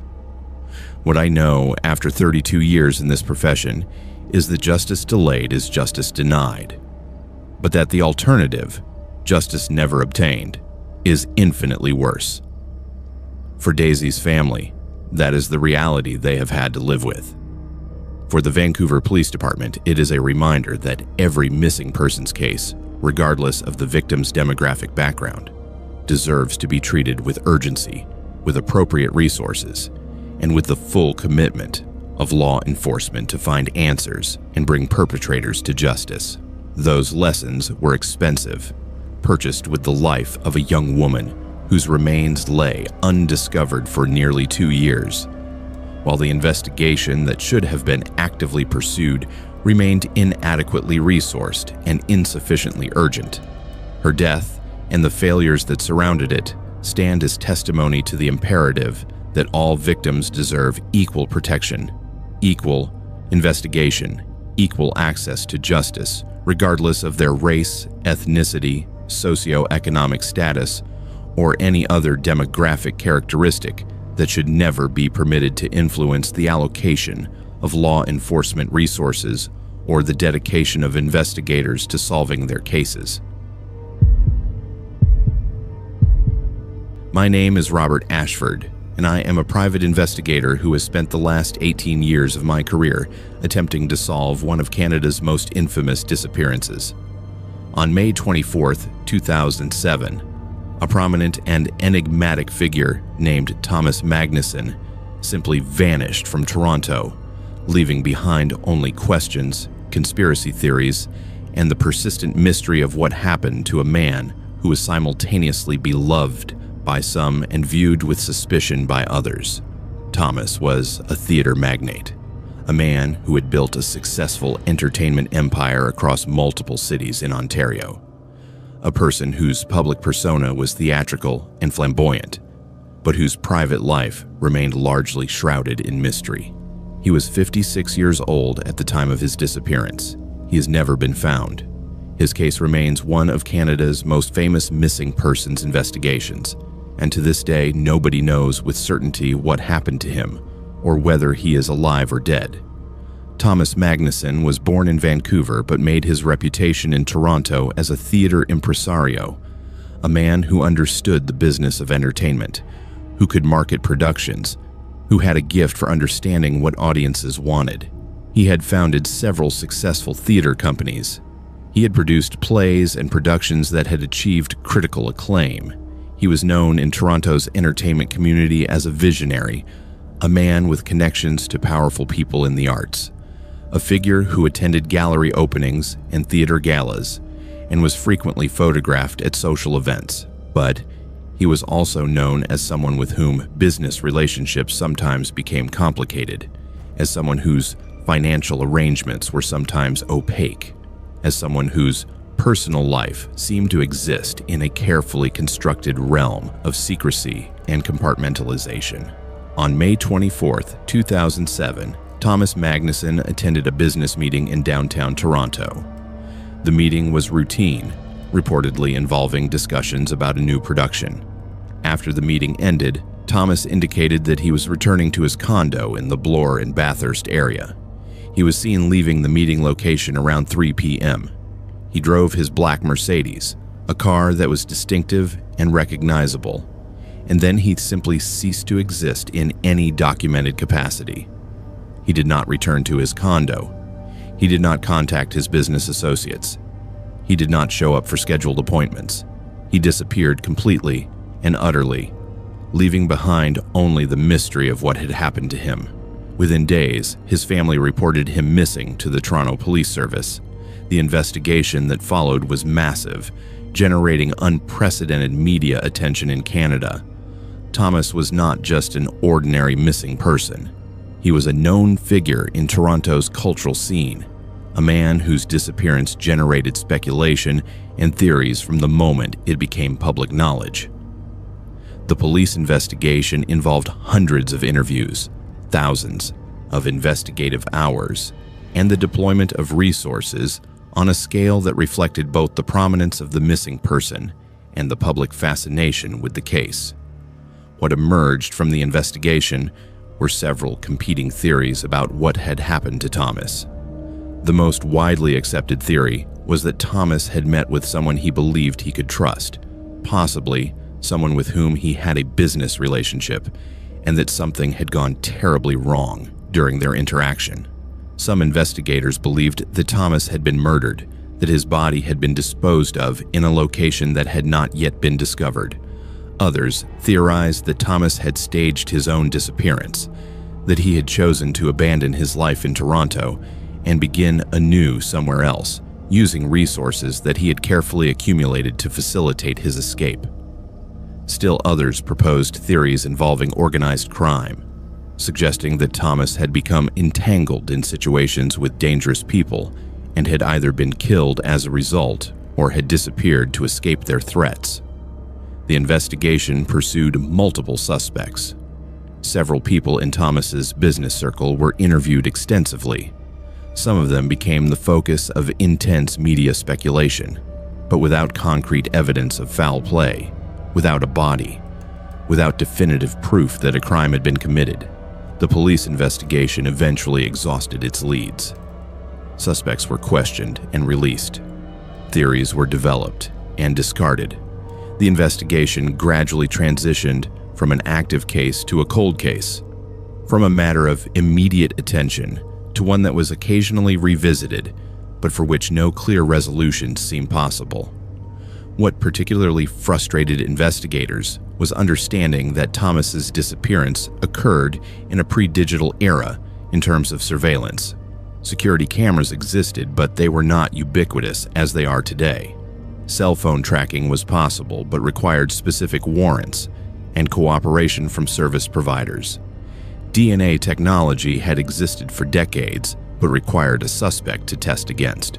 Without a body to examine, without a crime scene to investigate, without physical evidence connecting any specific person to foul play, the investigation was constrained by the limitations of forensic science and investigative technique.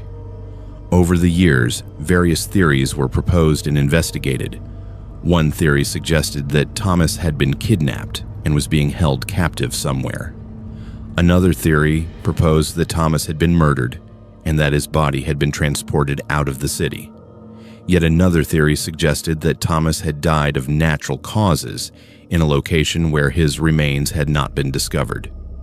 But perhaps the most enduring theory, the one that has persisted in media coverage and public speculation, is that Thomas somehow staged his own disappearance, that he had orchestrated his own vanishing, and that he is alive somewhere, living under an assumed identity, having successfully escaped the life that he had constructed in Toronto. This theory is supported by certain circumstantial facts. Thomas's financial records were complex, suggesting that he had significant resources that might not have been immediately apparent to authorities. He had travel experience and connections in multiple countries. His business affairs had been complicated and occasionally controversial, suggesting that there might have been motivation for him to disappear. He had no immediate family obligations that would have made remaining in Canada essential. And perhaps most significantly, despite decades of searching, despite the involvement of private investigators, despite countless leads that were pursued and discarded, no body has ever been found. But this theory is also constrained by the reality that over 18 years have passed since Thomas's disappearance.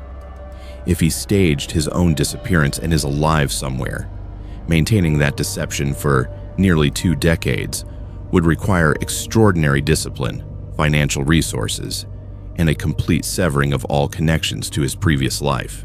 It would require that no one who knew him had encountered him in 18 years. It would require that he had not attempted to contact anyone he knew, that he had not accessed any of his assets in ways that would have triggered investigation, that he had completely erased himself from all systems of documentation and communication. While theoretically possible, such an achievement would be remarkably difficult to maintain over nearly 2 decades.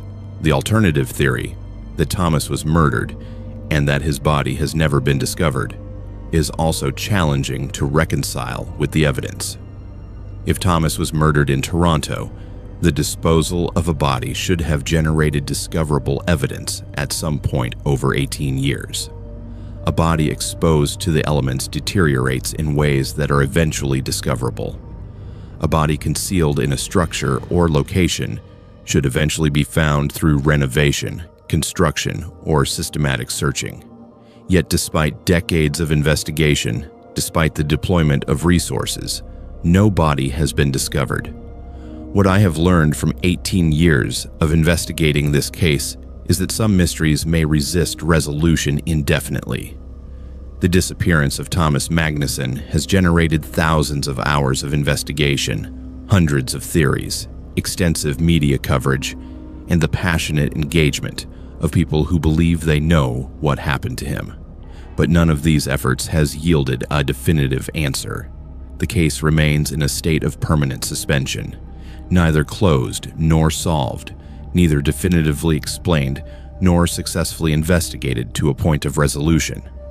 Various psychics and clairvoyants have offered theories about Thomas's fate, claiming to have received intuitive or spiritual insights into what happened to him. Cryptographers have attempted to decode messages that might have been left behind by Thomas, believing that he might have left cryptic clues about his location or fate. Amateur detectives have pursued their own investigations, following leads that they believe have been overlooked by official authorities. But none of these efforts, despite their creativity and dedication, have solved the mystery. What continues to haunt the investigation is understanding that Thomas disappeared in an era that is not quite modern and not quite pre-digital. Surveillance was limited but not non-existent. Digital records were being created but not with the ubiquity that exists today. Financial transactions could be traced but not with the completeness that current technology allows. In some ways, the year 2007 was the worst possible time for someone to disappear. Recent enough that digital records should exist, but early enough that surveillance was sufficiently limited that complete documentation of movements was not always possible. The case of Thomas Magnuson stands as a reminder that, despite all of our advances in forensic science, despite all of our technologies for surveillance and tracking, despite the comprehensive systems we have built for documentation and investigation, some mysteries remain unsolved. Some people simply disappear, and we never learn with certainty what happened to them.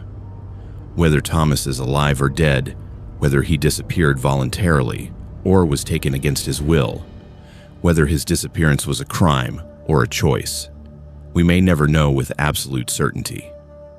And that uncertainty, that permanent ambiguity, is perhaps the most maddening aspect of the entire case.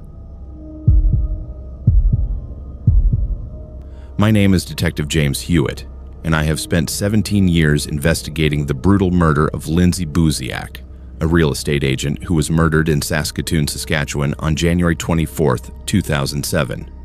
Her case represents one of Canada's most perplexing cold cases, a murder that remains unsolved and active, investigated with intense dedication by law enforcement, family members, and amateur investigators around the world, yet still yielding no arrests, no convictions, and no satisfactory explanation for who murdered this young woman and why.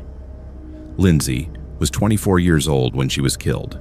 She was working as a real estate agent showing a vacant house in an upscale neighborhood of Saskatoon to what she believed were potential buyers.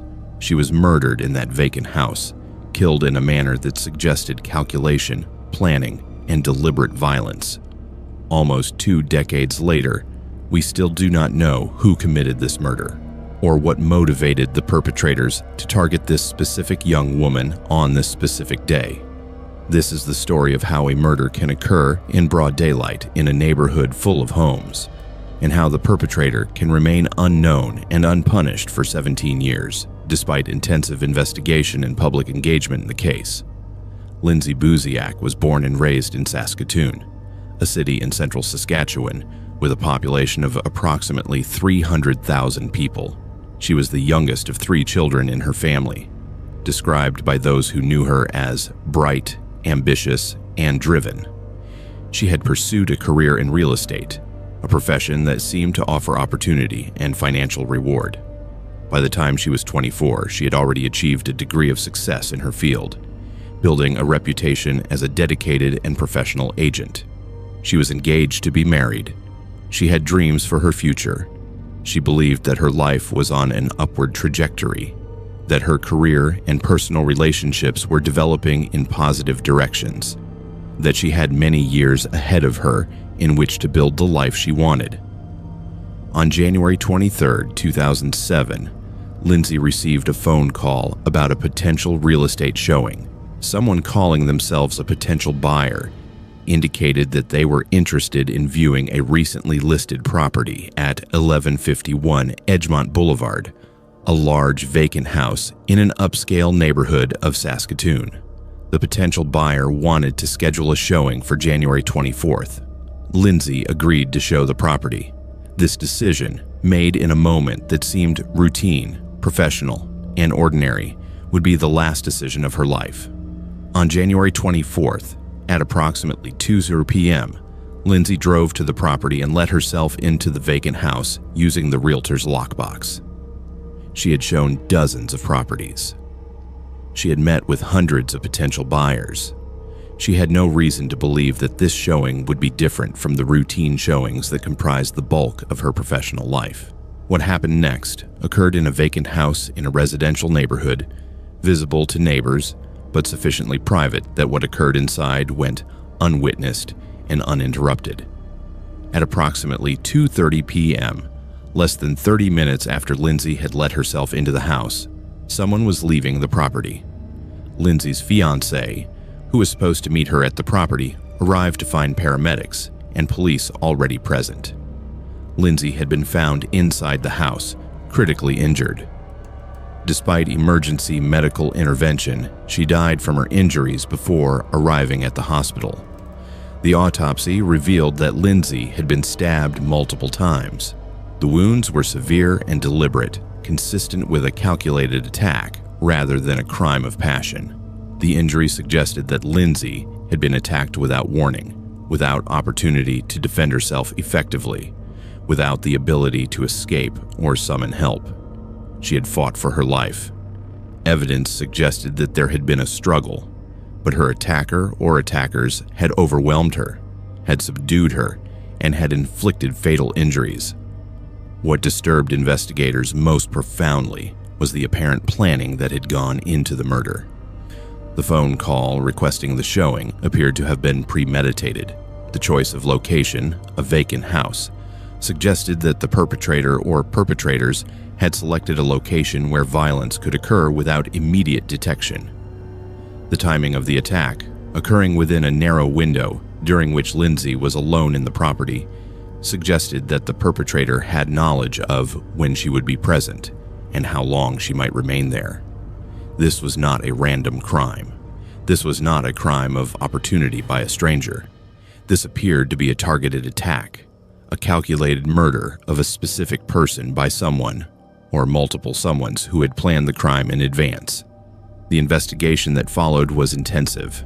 Police canvassed the neighborhood, interviewing neighbors about whether they had seen anyone entering or leaving the property, whether they had heard anything unusual, whether they could identify potential suspects. Forensic evidence was collected from the crime scene. Lindsay's phone records were examined to trace the person who had called her to request the showing.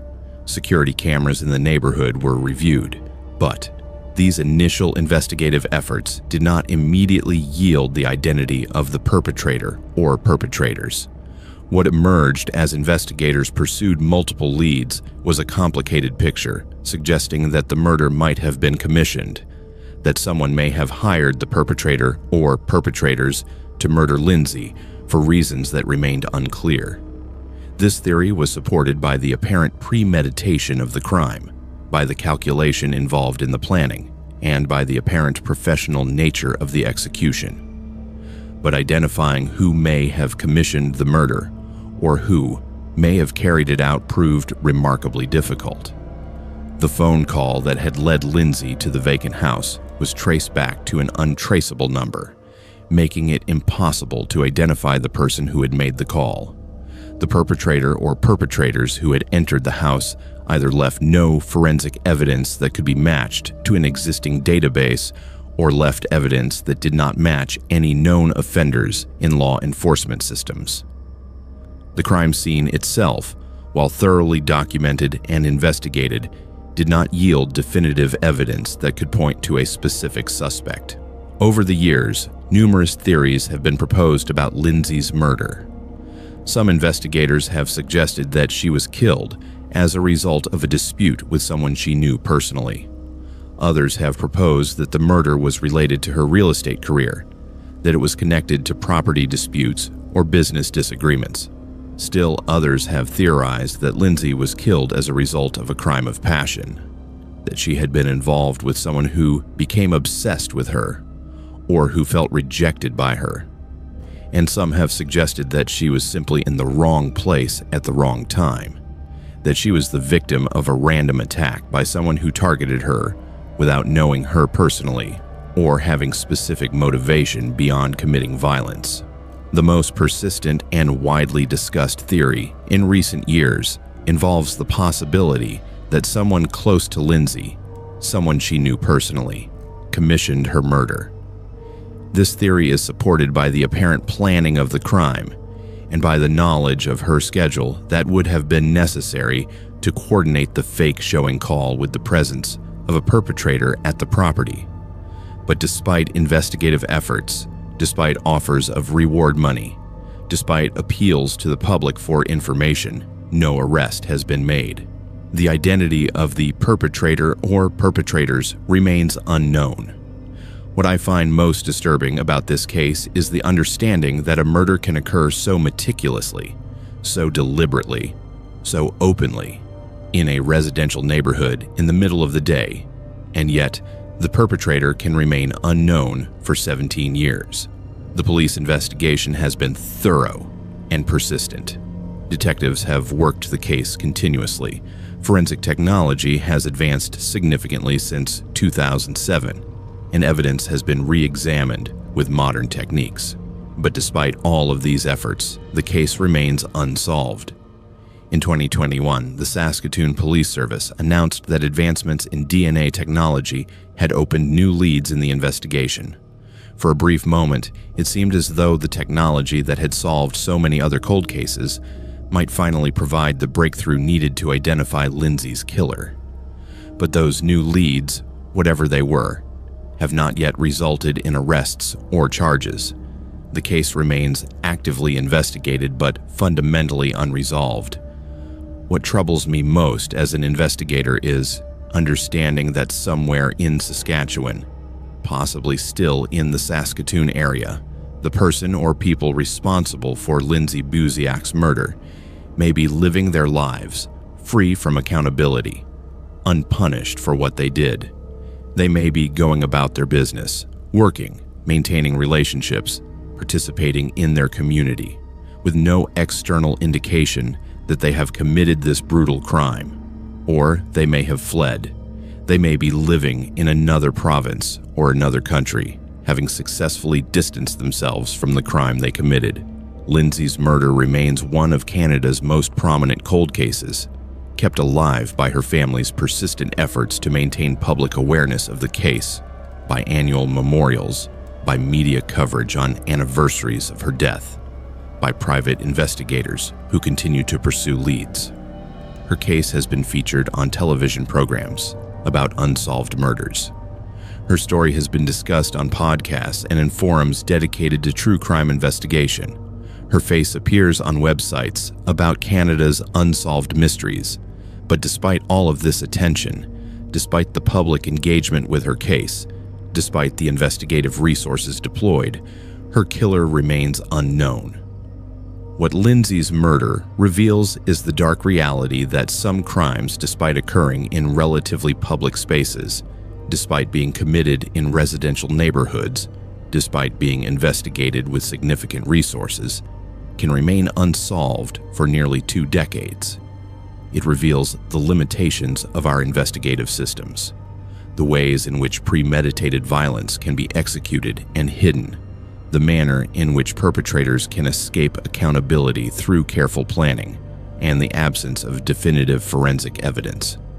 It reveals that justice, even for victims whose cases receive significant attention and resources, is not guaranteed. Some murders remain cold cases indefinitely, and the families and loved ones of victims are left to carry the burden of unsolved tragedy, the absence of answers, and the persistent not knowing about what happened and who was responsible